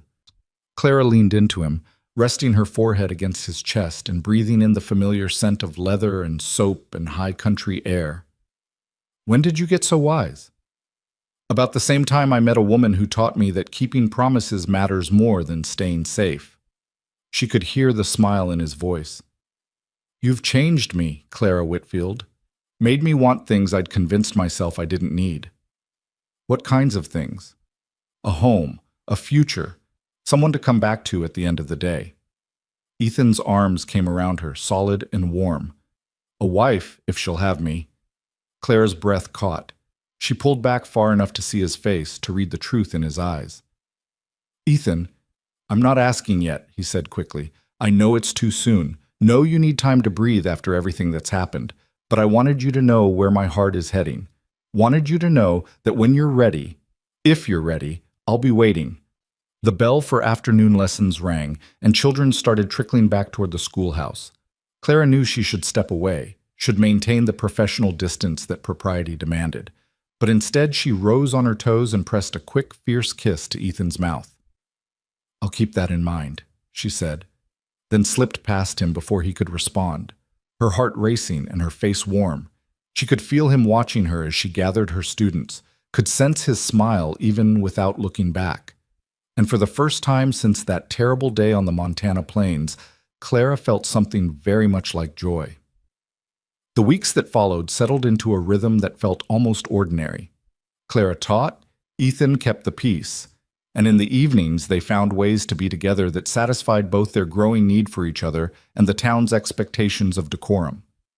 They took walks along the creek for which the town was named. They attended church socials and town meetings. They sat on Mrs. Henley's porch and talked while the landlady chaperoned from a careful distance, her knitting needles clicking with knowing amusement. But Clara could feel the question hovering between them, unasked but present. When would she be ready? When would she trust that this thing between them was solid enough to build a life on? The answer came from an unexpected source.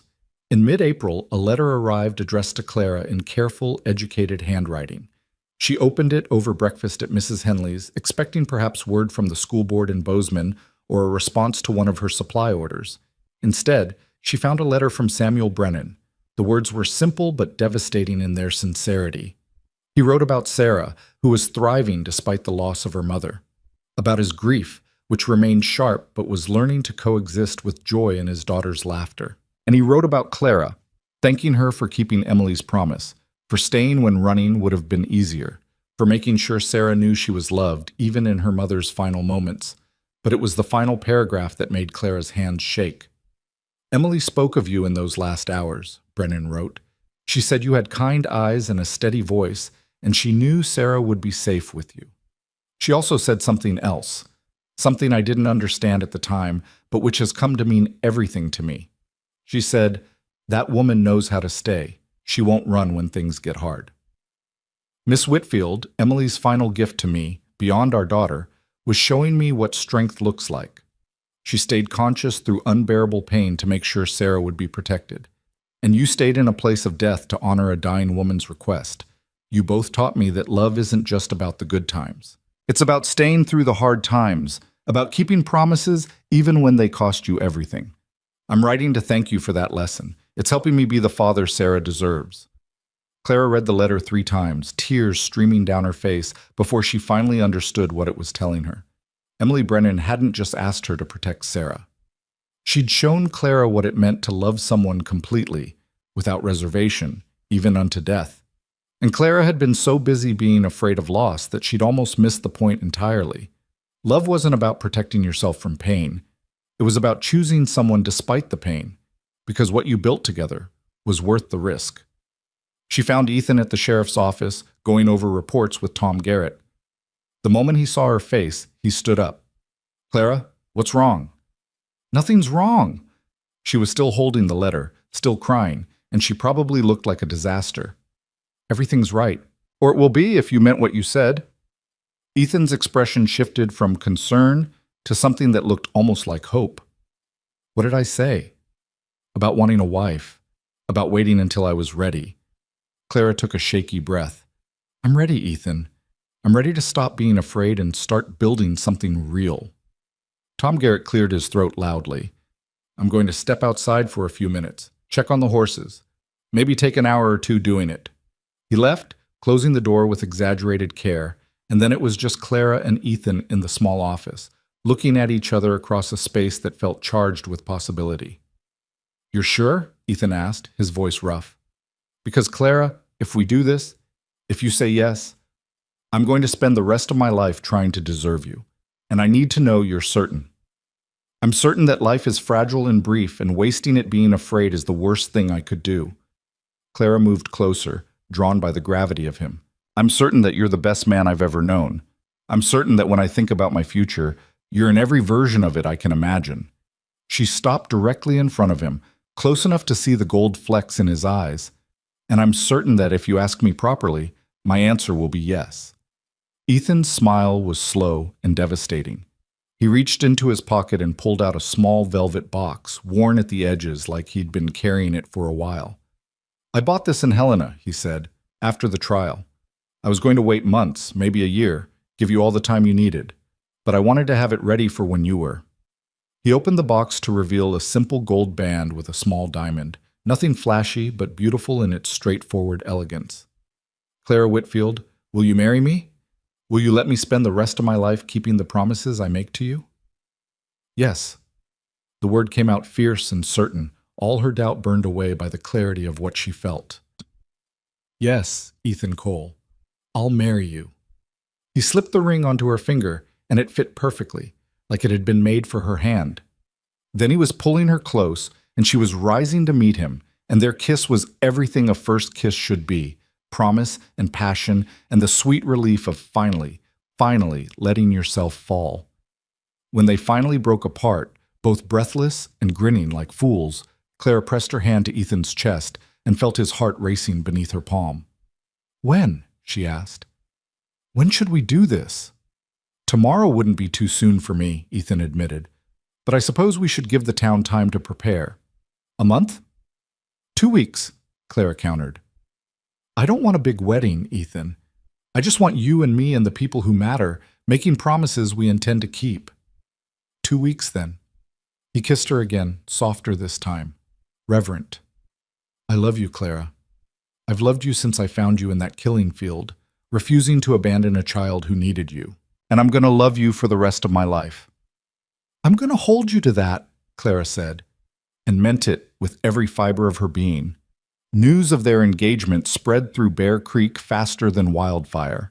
By evening, the entire town knew, and Clara found herself bombarded with congratulations and offers of help. Martha insisted on making the wedding cake. Mrs. Henley declared she would host the reception at the boarding house.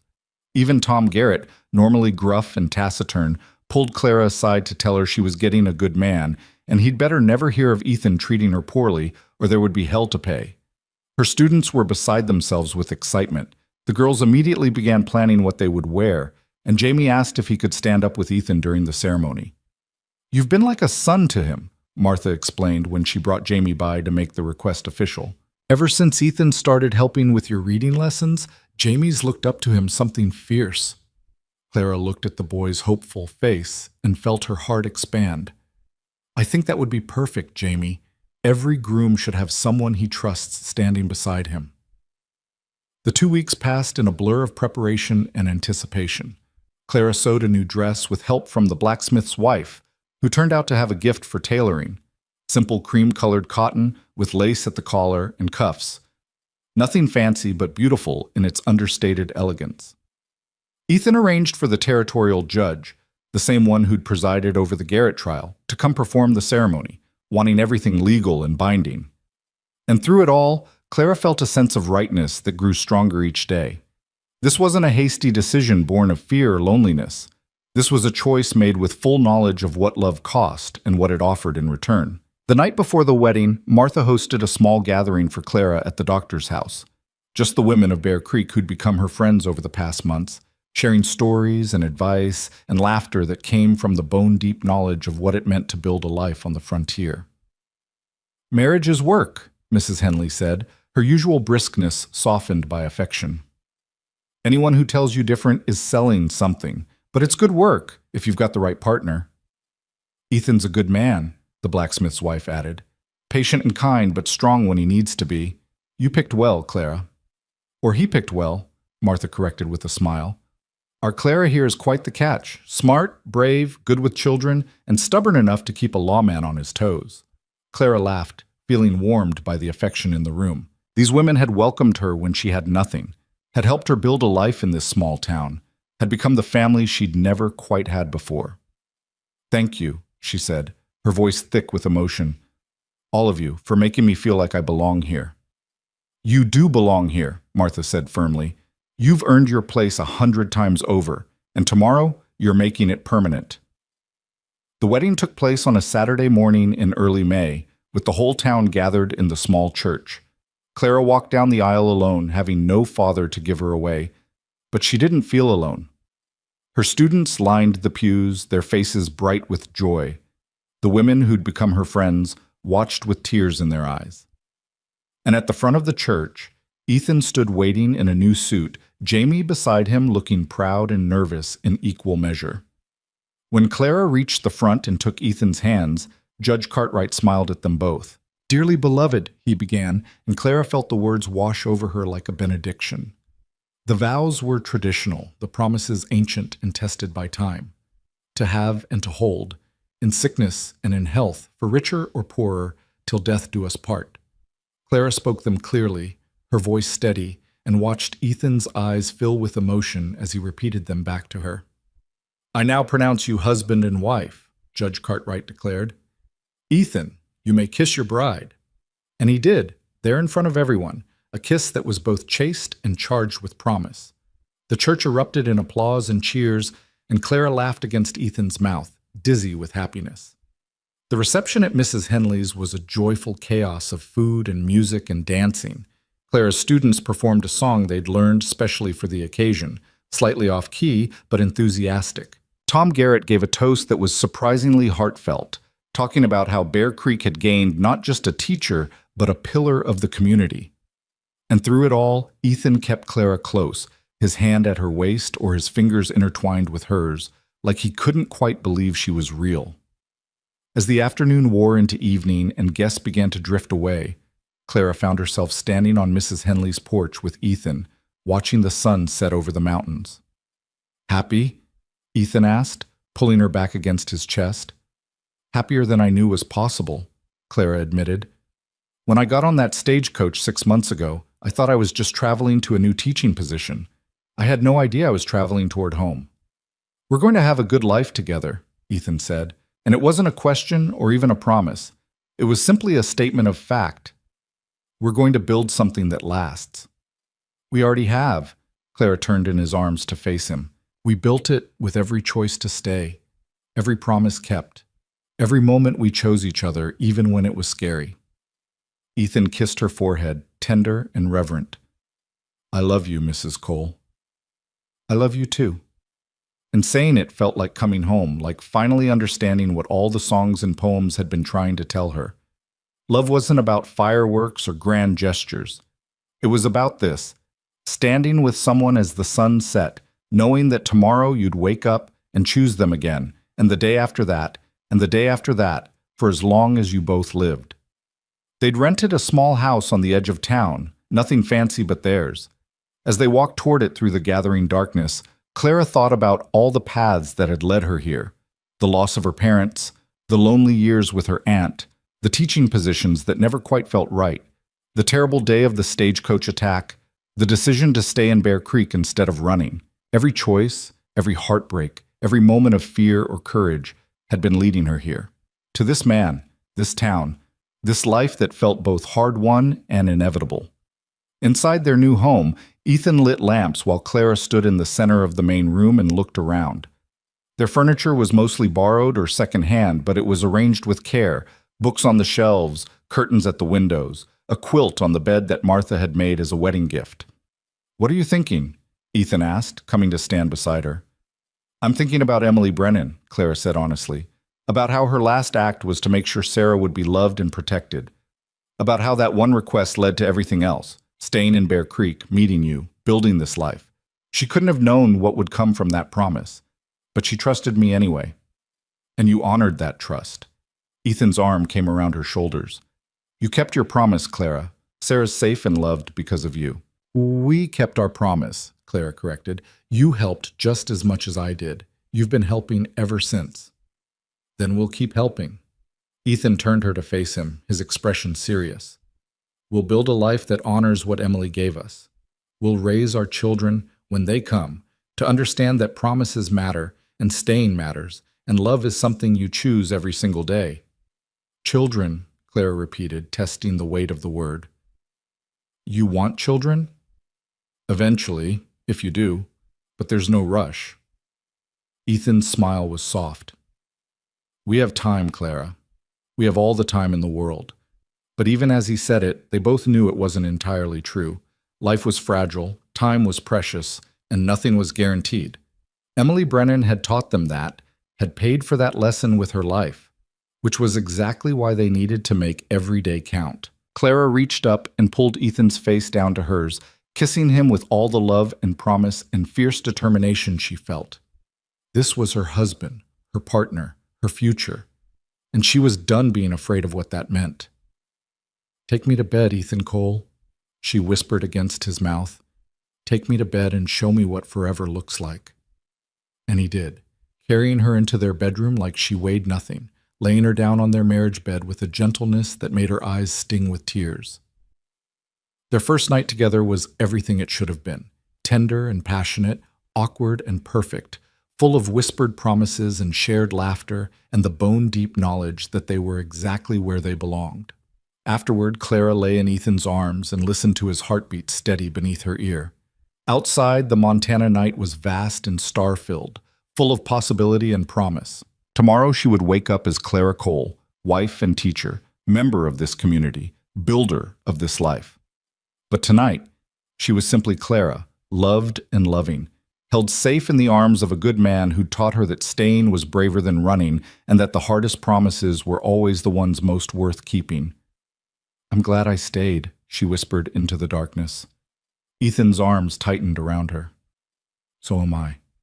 So am I." And in the weeks and months that followed, as spring turned to summer and summer to fall, they proved it every single day. in the small kindnesses and large sacrifices, in the laughter and the hard conversations, in the way they built their life together brick by brick, promise by promise. Clara's school grew, adding more students as word spread about the quality of education she provided. Tommy announced he wanted to become a lawyer someday, someone who fought for justice like Ethan did, but with words instead of guns. Jamie learned to read so well that Clara started letting him help teach the younger children. The blacksmith's daughters discovered a love of mathematics that surprised everyone, including themselves. And through it all, Clara and Ethan built something that lasted. Not because it was easy, but because they'd both learned that the best things never are.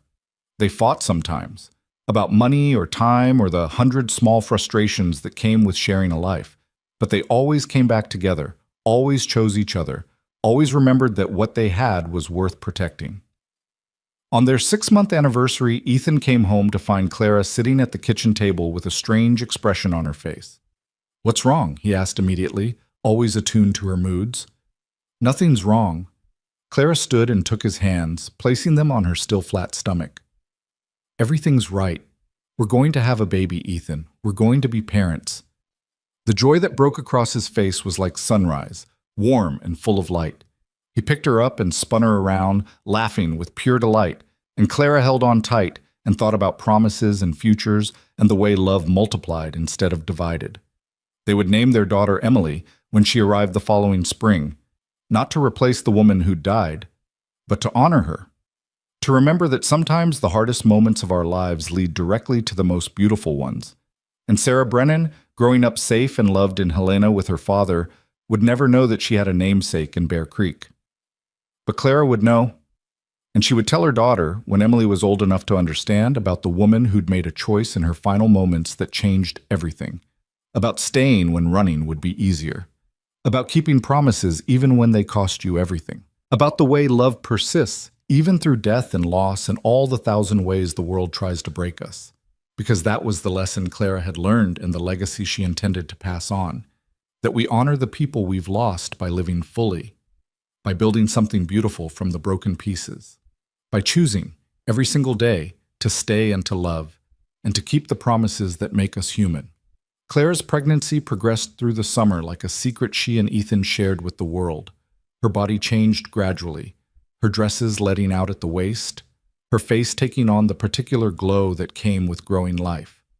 The children at school noticed before anyone said anything official, their eyes tracking to her middle with the unfiltered curiosity of the young.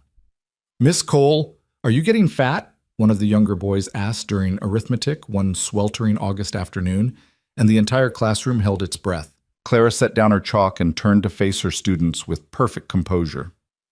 "I'm having a baby," she said simply. "Next spring, you'll all have a new little person in town to help look after."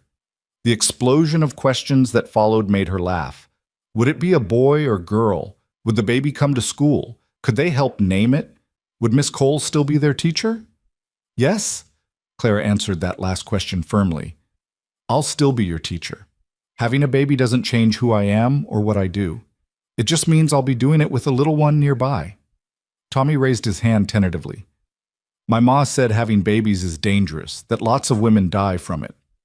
The classroom went silent again, the other children suddenly remembering Emily Brennan, the woman whose death had brought their teacher to Bear Creek in the first place. Clara felt the weight of that memory settle over the room like a shroud. "Your mother's right," she said carefully. "Childbirth can be dangerous, but I have Dr. Patterson to help me, and Martha who's delivered dozens of babies, and a husband who won't let anything happen to me if he can help it." She smiled, trying to lighten the mood. "Besides, I'm too stubborn to let something like this defeat me." But that night, lying in bed with Ethan's hand spread protectively over her growing belly, Clara let herself acknowledge the fear she'd been keeping carefully contained. Women did die in childbirth, especially out here where medical care was limited, and complications could turn deadly in minutes. Emily Brennan had survived giving birth only to die months later from a bullet, but she could just as easily have died bringing Sarah into the world, leaving her daughter motherless from the very beginning. "You're thinking too loud," Ethan murmured against her hair. "I can hear your mind working from here." "I'm scared," Clara admitted. Not terrified, not paralyzed, just aware of what could go wrong. "Doctor Patterson says you're healthy, strong, that everything looks exactly as it should. I know, but knowing doesn't always help, does it? Clara turned in his arms to face him in the darkness. Emily was healthy too, until she wasn't. Life can change in a heartbeat, Ethan. We both know that better than most.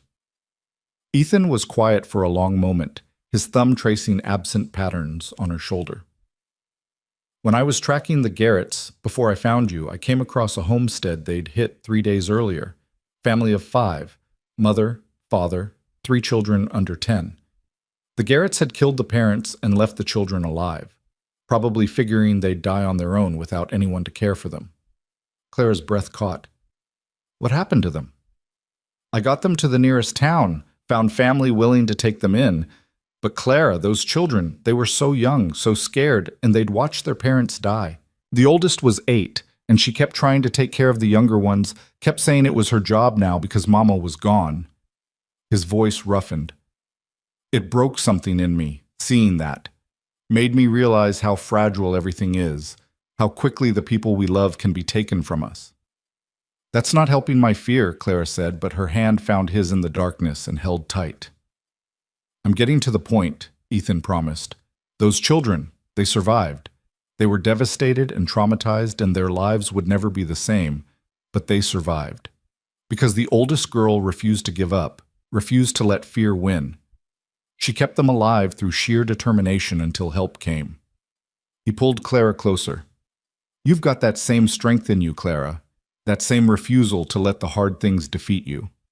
So yes, childbirth is dangerous. Yes, things could go wrong, but I believe in you, believe in your strength, and I'm going to be right there beside you through all of it. Clara pressed her face against his chest and let his certainty wash over her. She wasn't alone in this. She had Ethan, had Martha, and Dr. Patterson, had a whole town of people who'd proven they cared about her.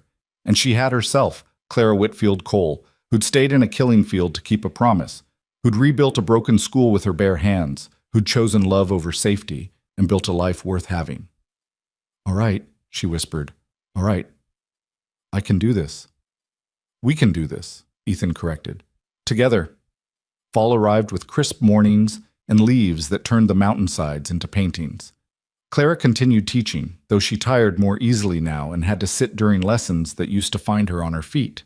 Her students adapted without complaint, bringing her water and adjusting their schedules around her needs, with a thoughtfulness that made her eyes sting with emotion. Jamie, now 9 and reading at a level that would put most adults to shame, had taken to stopping by the house after school to help with chores.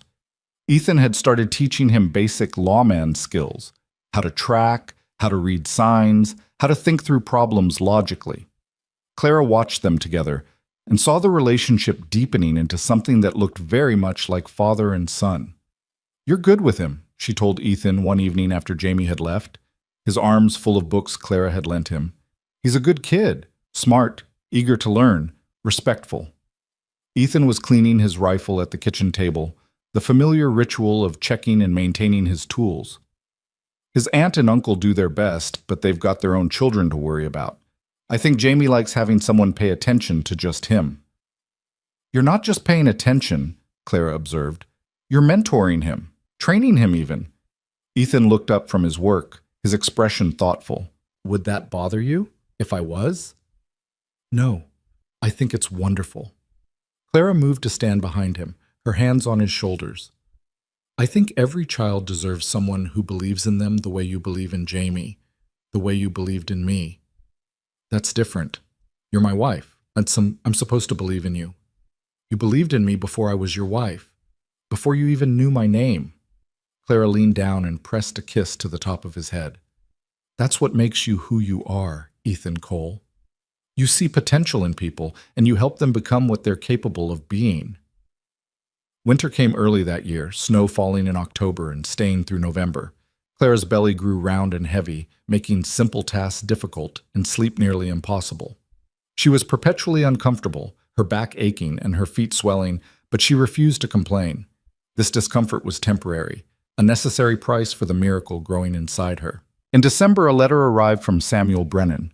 Clara opened it with shaking hands, always slightly anxious about what news it might bring. But Brennan's words were warm and full of life. Sarah was thriving, he wrote, talking in full sentences now and showing signs of her mother's intelligence and kindness. He'd met a woman, a widow with a son of her own, and they were courting. He wanted Clara to know that he was finally able to think about Emily without the grief crushing him, finally able to imagine a future that included joy alongside the memories of loss. She would have wanted this, Brennan wrote. Emily would have wanted me to find happiness again, to give Sarah a mother and a brother. And I have you to thank for showing me what that kind of love looks like. The kind that stays, the kind that keeps promises even when it's hard. You gave me a gift when you protected Sarah, Miss Whitfield. Mrs. Cole, I should say now, congratulations on your marriage. You gave me time to grieve and heal while knowing my daughter was safe. I'll never forget that. The letter included a small photograph, new technology that was becoming more common even in frontier towns. Clara stared at the image of a smiling toddler with dark curls in Emily's eyes and felt tears stream down her face. She's beautiful, Ethan said softly, looking over Clara's shoulder at the photograph. She's alive, Clara whispered. Happy and alive and growing up surrounded by love. That's all Emily wanted. That's all any parent wants. Ethan's hand came to rest on Clara's belly, where their own child was moving beneath her skin. That's what we'll give ours too, love and safety and the knowledge that they matter. Christmas that year was quiet but perfect. Clara was too pregnant to do much celebrating, but the town brought the celebration to her. Martha organized a dinner at the Cole house, with neighbors bringing food and gifts and enough warmth to chase away the bitter cold outside. Jamie gave Clara a bookmark he'd made himself, carefully lettered with a quote from one of the books she'd lent him. Tommy presented her with a carved wooden toy he'd made in his father's workshop, meant for the baby. I figured every kid needs toys, he said gruffly, embarrassed by his own thoughtfulness, and I wanted to make something useful. Clara hugged him, not caring that his face turned red or that the other children giggled. It's perfect, Tommy. The baby's going to love it. As winter deepened into January and then February, Clara felt time both speed up and slow down. Each day brought her closer to the moment when she'd hold her child, but also closer to the danger that childbirth represented. She tried not to think about it, tried to focus on preparing, sewing tiny clothes, organizing the cradle Ethan had built, going over plans with Martha and Dr. Patterson. But fear had a way of creeping in during the quiet moments, usually late at night when she couldn't sleep and the baby was pressing against her ribs, and she felt simultaneously more alive and more vulnerable than ever before. What if something goes wrong? She asked Ethan one of those nights, her voice small in the darkness.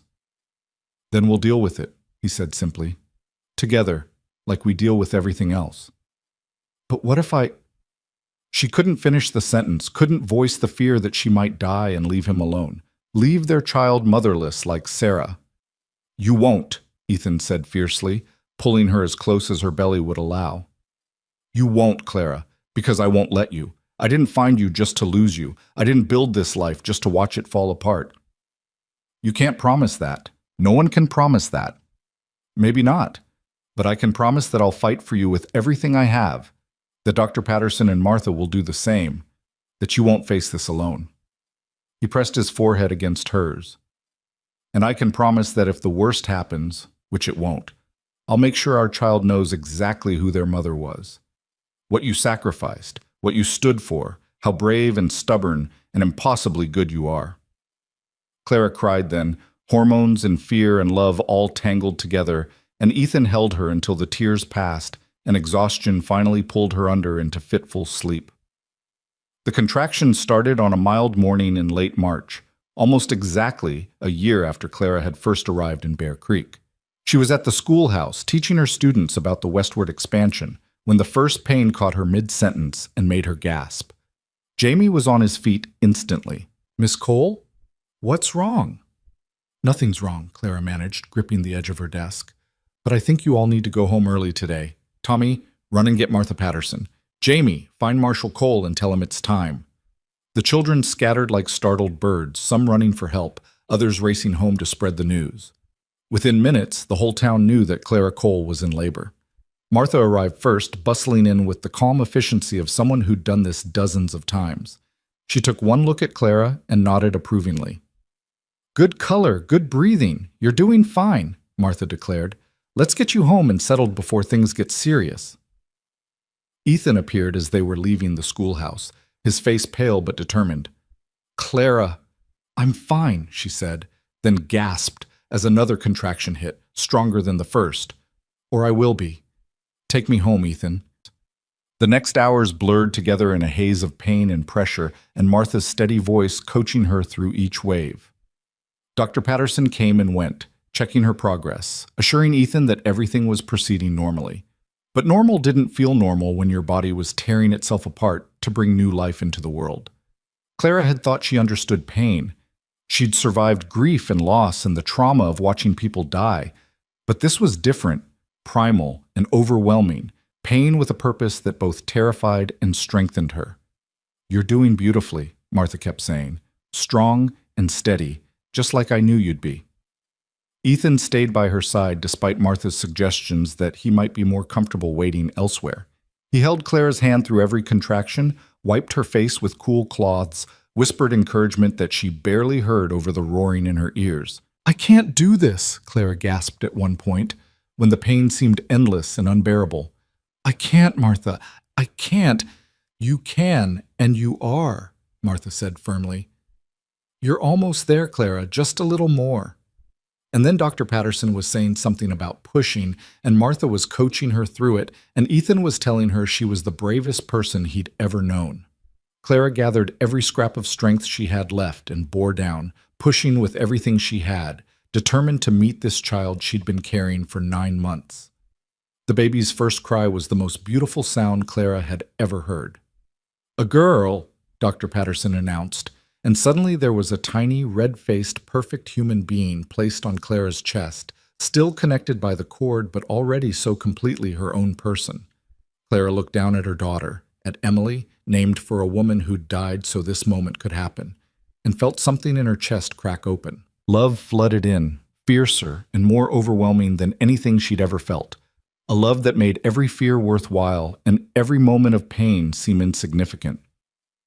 "Hello, sweetheart," Clara whispered, her voice breaking. "Hello, Emily.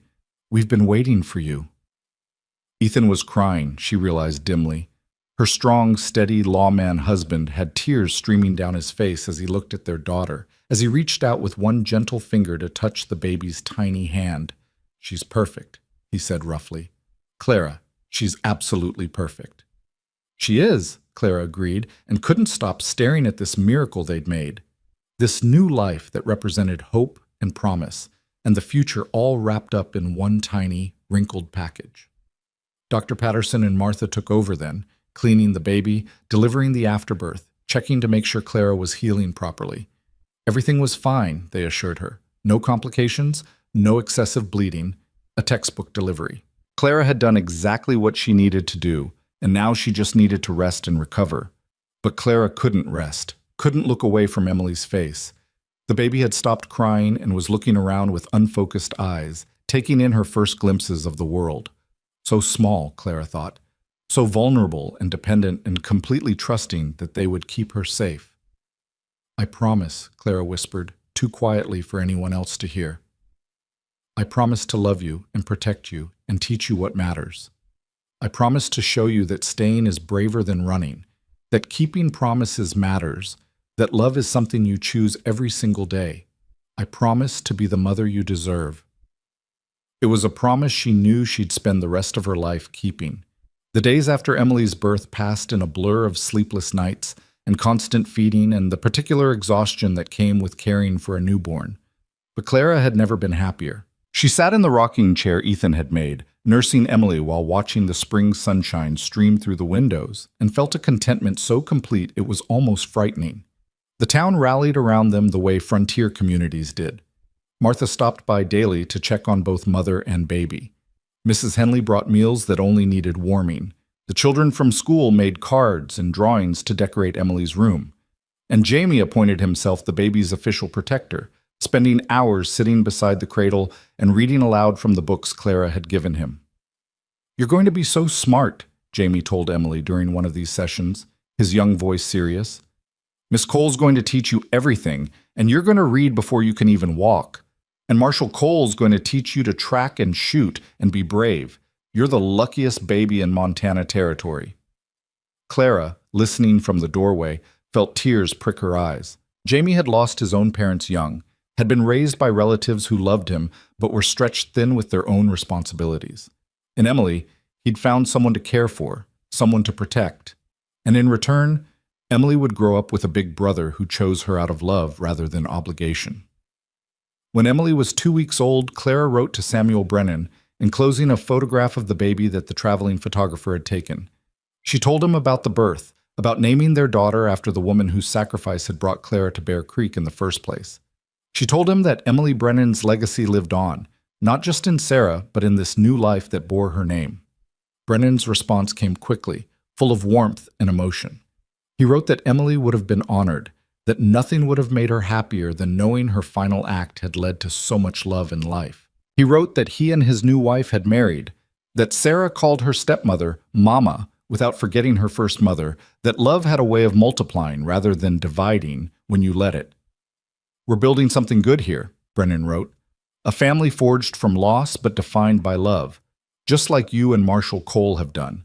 Emily would be so proud of what came from her choice to trust you with Sarah.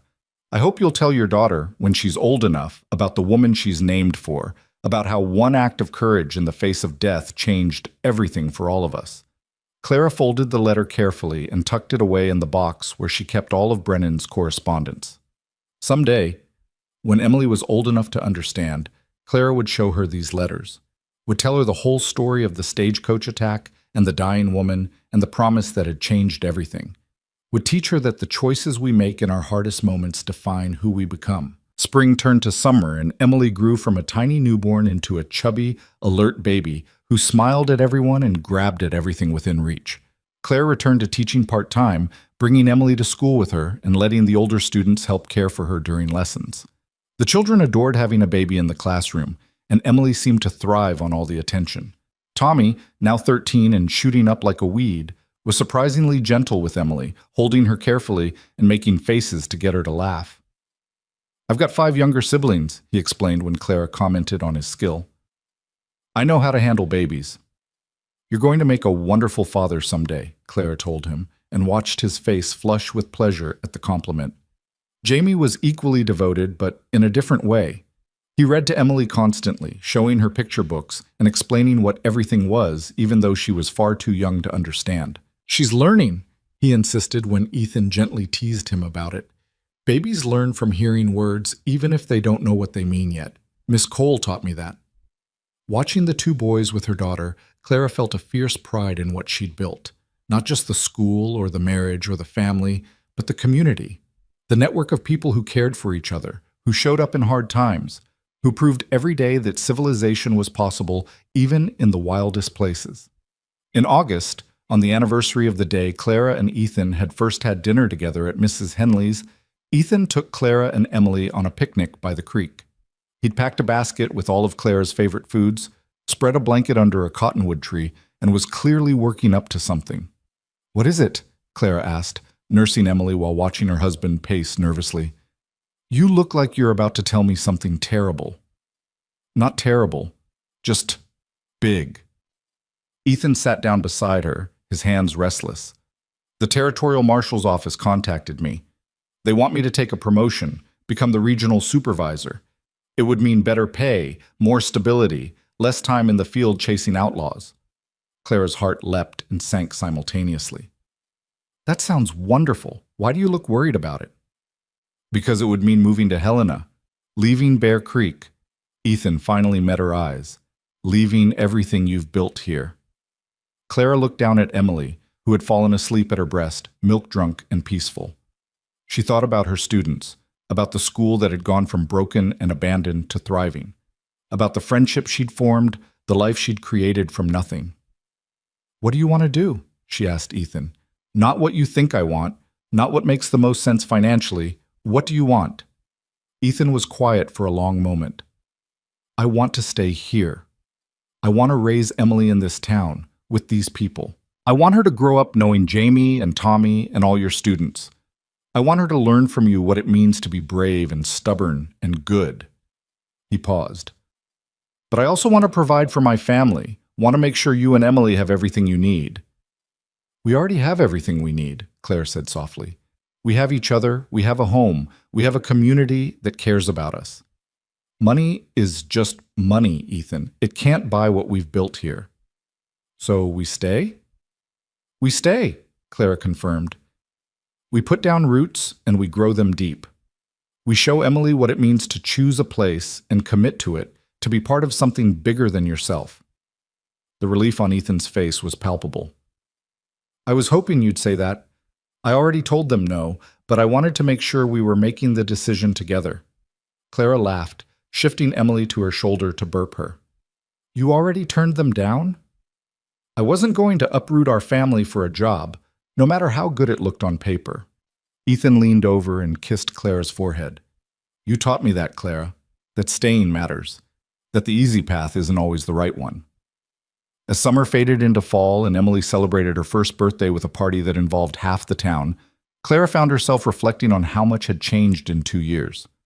She'd gone from a solitary woman with no family and no prospects to a wife and mother with deep roots in a community she loved. She'd gone from running from place to place, never quite belonging, to choosing to stay and build something that lasted. And Emily, bright, curious, already trying to form words, would grow up knowing she was wanted and loved. Would never have to wonder if she mattered, because every day Clara and Ethan and the whole town of Bear Creek showed her that she did. On a crisp October morning, exactly 2 years after the stagecoach attack, Clara took Emily to visit the small cemetery on the hill above town. She'd never been here before, had never felt ready, but something about the anniversary made her want to acknowledge what had been lost along with what had been gained. There was no grave for Emily Brennan here. Her body had been buried in Helena, near her family. But Clara had commissioned a small marker anyway, a simple stone that read, "In memory of Emily Brennan, whose final act of courage changed everything. 1869 to 1895. Her legacy lives on." Clara sat on the grass beside the marker with Emily in her lap and told her daughter the story for the first time, about a woman on a stagecoach who'd been shot by bad men, who'd died slowly but used her last hours to make sure her baby daughter would be safe. About the promise Clara had made, and the choice to stay when running would have been easier. Emily was too young to understand the words, but she sat quietly as if she knew this was important, her small hand patting Clara's arm in unconscious comfort. "You're named after a hero," Clara told her daughter, "after a woman who loved her child so much that even dying couldn't stop her from protecting her. And I want you to grow up knowing that kind of love is real, that people really do sacrifice everything for the ones they care about, that promises really do matter, even when they're hard to keep." Emily babbled something that might have been agreement, and Clara hugged her close, breathing in the sweet baby smell of her, and feeling grateful for every moment that had led to this one. When they got home, Ethan was waiting on the porch with Jamie, both of them working on repairing the fence that surrounded their small yard. Emily squealed with delight at seeing them and reached her arms out, wanting her father. Ethan scooped her up, tossing her gently in the air and catching her while she shrieked with laughter. "How was the cemetery?" "Peaceful," Clara said, settling onto the porch step beside Jamie. "Necessary. I think I needed to say goodbye properly, to acknowledge what was lost even while being grateful for what was gained." "Emily Brennan was brave," Jamie said quietly, not looking up from the fence post he was sanding. "What she did, making sure Sarah was protected even though she was dying, that was the bravest thing I've ever heard of." "Bravery comes in a lot of forms," Clara agreed. "Sometimes it's dramatic, like what Emily did, but sometimes it's quieter, like a boy who chooses to educate himself even when it would be easier not to, like a man who takes a job tracking criminals because someone needs to protect the innocent, like choosing to stay and build something instead of running when things get hard." Jamie finally looked up, his young face serious beyond his years. "Is that why you stayed in Bear Creek? After the attack, when you could have left?" "Partly. I stayed because I'd promised to protect Sarah until her father could claim her. But I also stayed because Marshal Cole asked me to, and something about the way he asked made me want to see what staying might feel like." Clara glanced at Ethan, who was listening while playing with Emily. "Turns out staying feels like home." "I'm glad you stayed," Jamie said. "Things are better with you here. The school, the town, everything. It's like you showed up and reminded everyone that things could be good if we worked for it." Clara felt her throat tighten with emotion. This boy, who'd barely been able to read when she'd arrived, who'd had so little confidence in his own potential, was now articulate and thoughtful, and well on his way to becoming an extraordinary man. "You did the work yourself, Jamie. I just showed you what was possible." "That's what good teachers do," Ethan said, coming to sit beside Clara with Emily still in his arms. "They show people what they're capable of becoming, then get out of the way and let them become it." That winter was the coldest anyone could remember, with snow piling so high that travel between towns became nearly impossible. But the Cole house was warm and full of life. Emily took her first steps in December, walking from Clara to Ethan and back again while they cheered her on. She learned to say Mama and Papa and JJ, which was as close as she could get to Jamie's name. Clara taught through the worst of the weather, sometimes with only a handful of students who lived close enough to make the journey. But they came, determined and committed, because she'd taught them that education mattered and they'd believed her. Tommy brought news one February afternoon that his father had died in an accident at the ranch. Clara watched the boy struggle with complicated grief, sadness for the loss, but also relief that he'd no longer be pressured to follow in footsteps that had never fit him. "He wasn't a bad man," Tommy said to Clara after school one day, his voice thick with unshed tears. He had ideas about who I should be, and they weren't who I wanted to be." "You can mourn him and still choose your own path," Clara said gently. "Those things don't contradict each other. You can love him for being your father while refusing to repeat his mistakes." "Is that what you do with your parents?" Clara thought about her mother and father, dead for so many years now, about her cold aunt who'd done her duty without affection. "I honor what my parents gave me while building something different. That's all any of us can do. Take the good, leave the bad, and try to be better than the generation before us." Tommy nodded slowly. "I want to be better. I want to be the kind of man people respect because of what I do, not because they're afraid of me." "Then that's who you'll be," Clara said with certainty. "Because you're choosing it, and the choices we make define us more than the circumstances we're born into." Spring came again, bringing Emily's second birthday and another crop of students to the school. Clara was pregnant again, just barely showing, carrying this second child with more confidence than the first. Emily was a whirlwind of toddler energy, into everything and afraid of nothing, talking in full sentences that often made the adults around her laugh with their precocious wisdom. "Mama, why is the sky blue?" Emily asked one afternoon while they were walking home from school. Clara started to give a simple answer, then stopped. Emily was smart enough for the truth. "The sky isn't really blue," she explained. "It's all the colors of light mixed together, but our eyes see mostly blue because of how the light scatters in the air." Emily considered this seriously. "So things aren't always what they look like." "Sometimes they are, sometimes they aren't. That's why it's important to ask questions and learn what's really true, instead of just accepting what you see on the surface." Like how people thought Miss Emily was just a lady on a stagecoach, but really she was a hero? Clara's breath caught. They'd told Emily the story of her namesake several times now, and the child had absorbed it completely. Yes, exactly like that. People are often more than they appear to be. That's why it's important to look deeper, to see who they really are. Am I more than I appear to be? The question, so earnest and philosophical from a 2-year-old, made Clara's heart ache with love. You're exactly what you appear to be, a smart, brave, curious little girl. But you're also everything you're going to become. A student and a teacher, a daughter, and someday maybe a mother, a person who makes choices that matter. All of that is in you already, just waiting to grow. Emily seemed satisfied with this answer, skipping ahead on the path while chattering to herself about colors and heroes and all the things she was going to be when she grew up. That summer, Clara gave birth to a son they named James, after Jamie Patterson, who'd become so much a part of their family. The birth was easier than Emily's had been, and James was a quiet, contemplative baby who seemed content to watch the world rather than immediately trying to conquer it like his sister had. Jamie himself, now 11 and tall enough to look adults in the eye, was overcome when they told him about the name. "You named him after me?" His voice cracked with emotion. "Really?"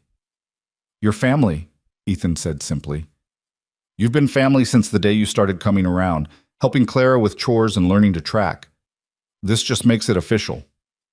Jamie looked at the tiny baby in Clara's arms, his face working through emotions too big for words. "I promise I'll be the best big brother," he finally managed. "I'll teach him everything I know. I'll protect him and Emily both." "We know you will," Clara said warmly. "That's why we chose your name."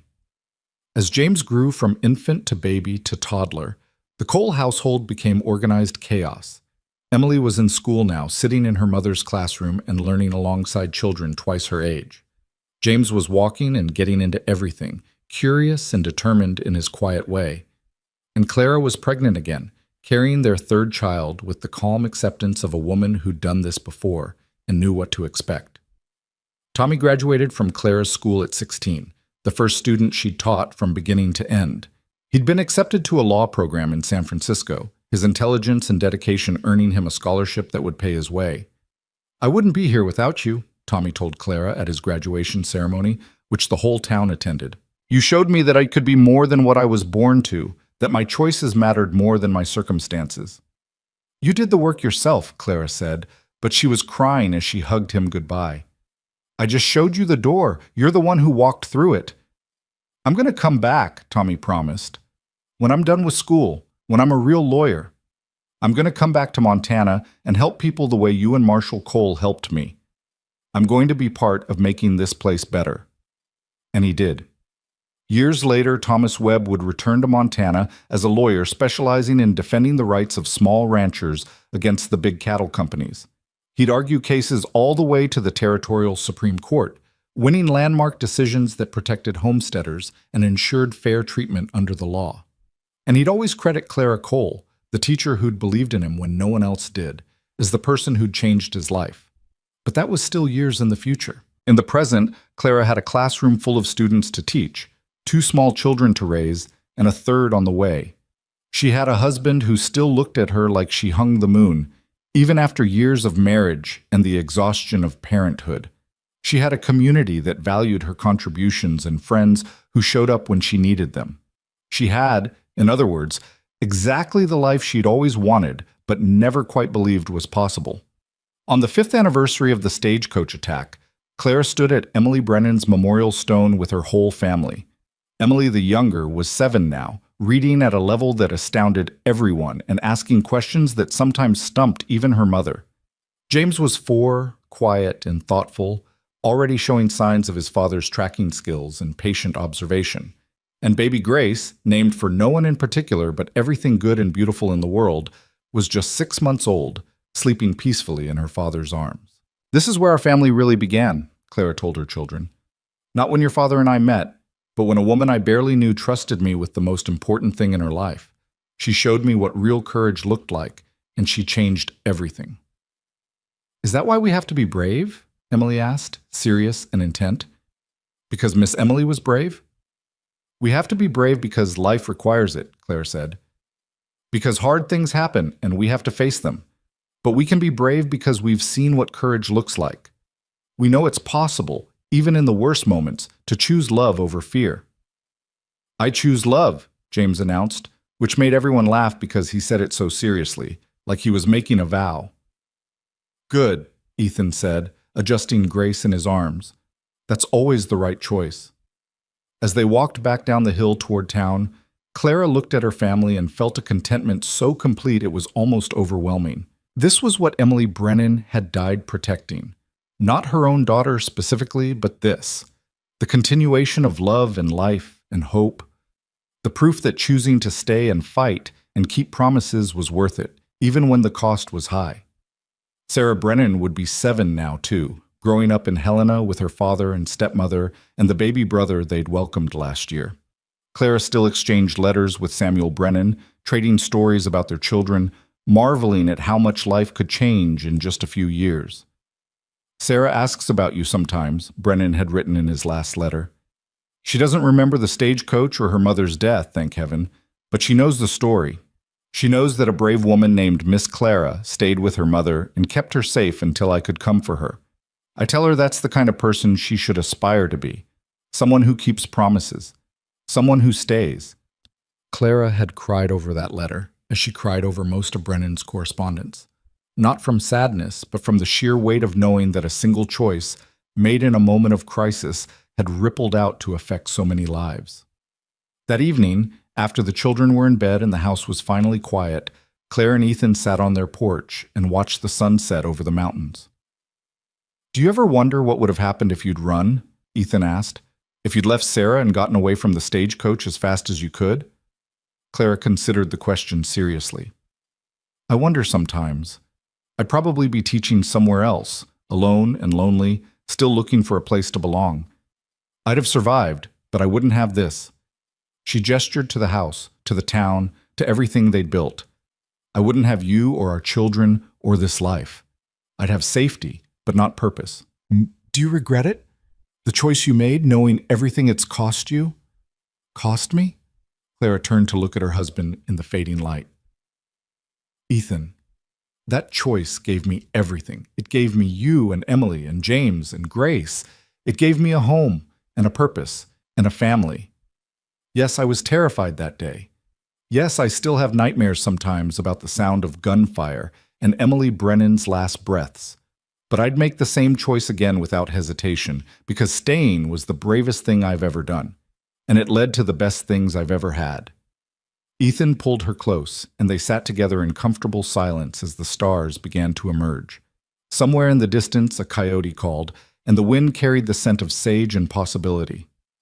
"I love you," Ethan said eventually, "for staying when you could have run, for building this with me, for being exactly who you are." "I love you too," Claire replied, "for seeing me when I was just a stranger covered in blood, for believing I was worth protecting before you knew anything about me, for choosing this life with me every single day." They'd been married for almost 5 years now, but it still felt new every morning. Still felt like a choice they were making together, to stay and build and love, despite knowing how fragile it all was. Inside, Grace began to cry, needing to be fed. Clara stood, her body moving automatically toward the sound of her child's need, and Ethan followed. This was their life now: interrupted sleep and constant demands, small victories and daily exhaustion. But it was also laughter and growth, watching their children discover the world, seeing themselves reflected in 3 small faces that looked at them with trust and love. Years passed, as they always do. Emily grew into a brilliant young woman who went to college in the East, studying literature and philosophy, always planning to come back to Montana to teach. James became a deputy marshal like his father, tracking criminals and protecting the innocent with the same steady determination Ethan had shown. Grace became a doctor, studying in San Francisco and returning to open a practice in Bear Creek, caring for the same community that had helped raise her. Jamie Patterson went into law enforcement, becoming a U.S. Marshal and making a name for himself as one of the best trackers in the West. He married one of the blacksmith's daughters and had children of his own, children who called Clara and Ethan Grandma and Grandpa without hesitation, because family was about choice, not just blood. And Clara kept teaching, year after year, student after student. She saw children arrive, barely able to read and leave ready for university. She watched them grow into adults who made the world better, who kept promises and stayed when running would be easier, who chose courage over comfort because she'd shown them it was possible. On her 70th birthday, the town threw her a celebration that brought people from all over the territory. Former students traveled from as far away as California and New York to honor the teacher who'd changed their lives. They brought their children and grandchildren, showing Clara the legacy she'd built through decades of patient instruction and unwavering belief in human potential. Tommy Webb was there, now a respected judge who'd shaped Montana law for the better.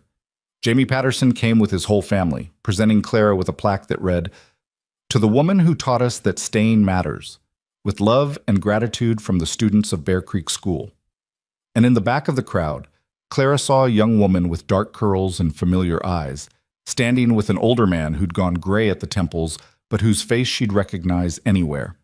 Sarah and Samuel Brennan had come. Clara made her way through the crowd, her heart pounding, and stood face to face with the baby she'd protected 35 years ago. "Mrs. Cole," Sarah said, and there were tears streaming down her face. "I had to come. I had to meet the woman who saved my life." "You don't remember me," Clara said, touching Sarah's face with gentle fingers. "You were just a baby." I don't remember you with my mind, Sarah agreed, but my father told me the story so many times that I feel like I do. He told me about my mother's courage and your promise, about how you stayed when you could have run, about how everything good in my life exists because you chose to protect a stranger's child. Your mother chose that, Clara said. I just honored her request. You did more than that. Samuel Brennan stepped forward, older now but still recognizable as the devastated young man who'd claimed his daughter all those years ago. You showed me what love looks like in its purest form. You helped me survive the worst loss of my life by giving me time to grieve while knowing Sarah was safe. I've tried to live up to that example, tried to show Sarah what it means to keep promises and stay when things get hard. They talked for hours, trading stories and memories, filling in the gaps of 3 decades. Sarah was married with children of her own, teaching school in Helena, carrying on the legacy of education and compassion in her own way. Samuel had remarried happily and lived a good life, always honoring Emily's memory while building something new and beautiful. My mother lives on in me, Sarah said at one point, in the choices I make, the way I treat people, the promises I keep. And you helped make that possible, Mrs. Cole. You gave me the chance to exist, to grow up, to become someone who tries to be worthy of what she sacrificed.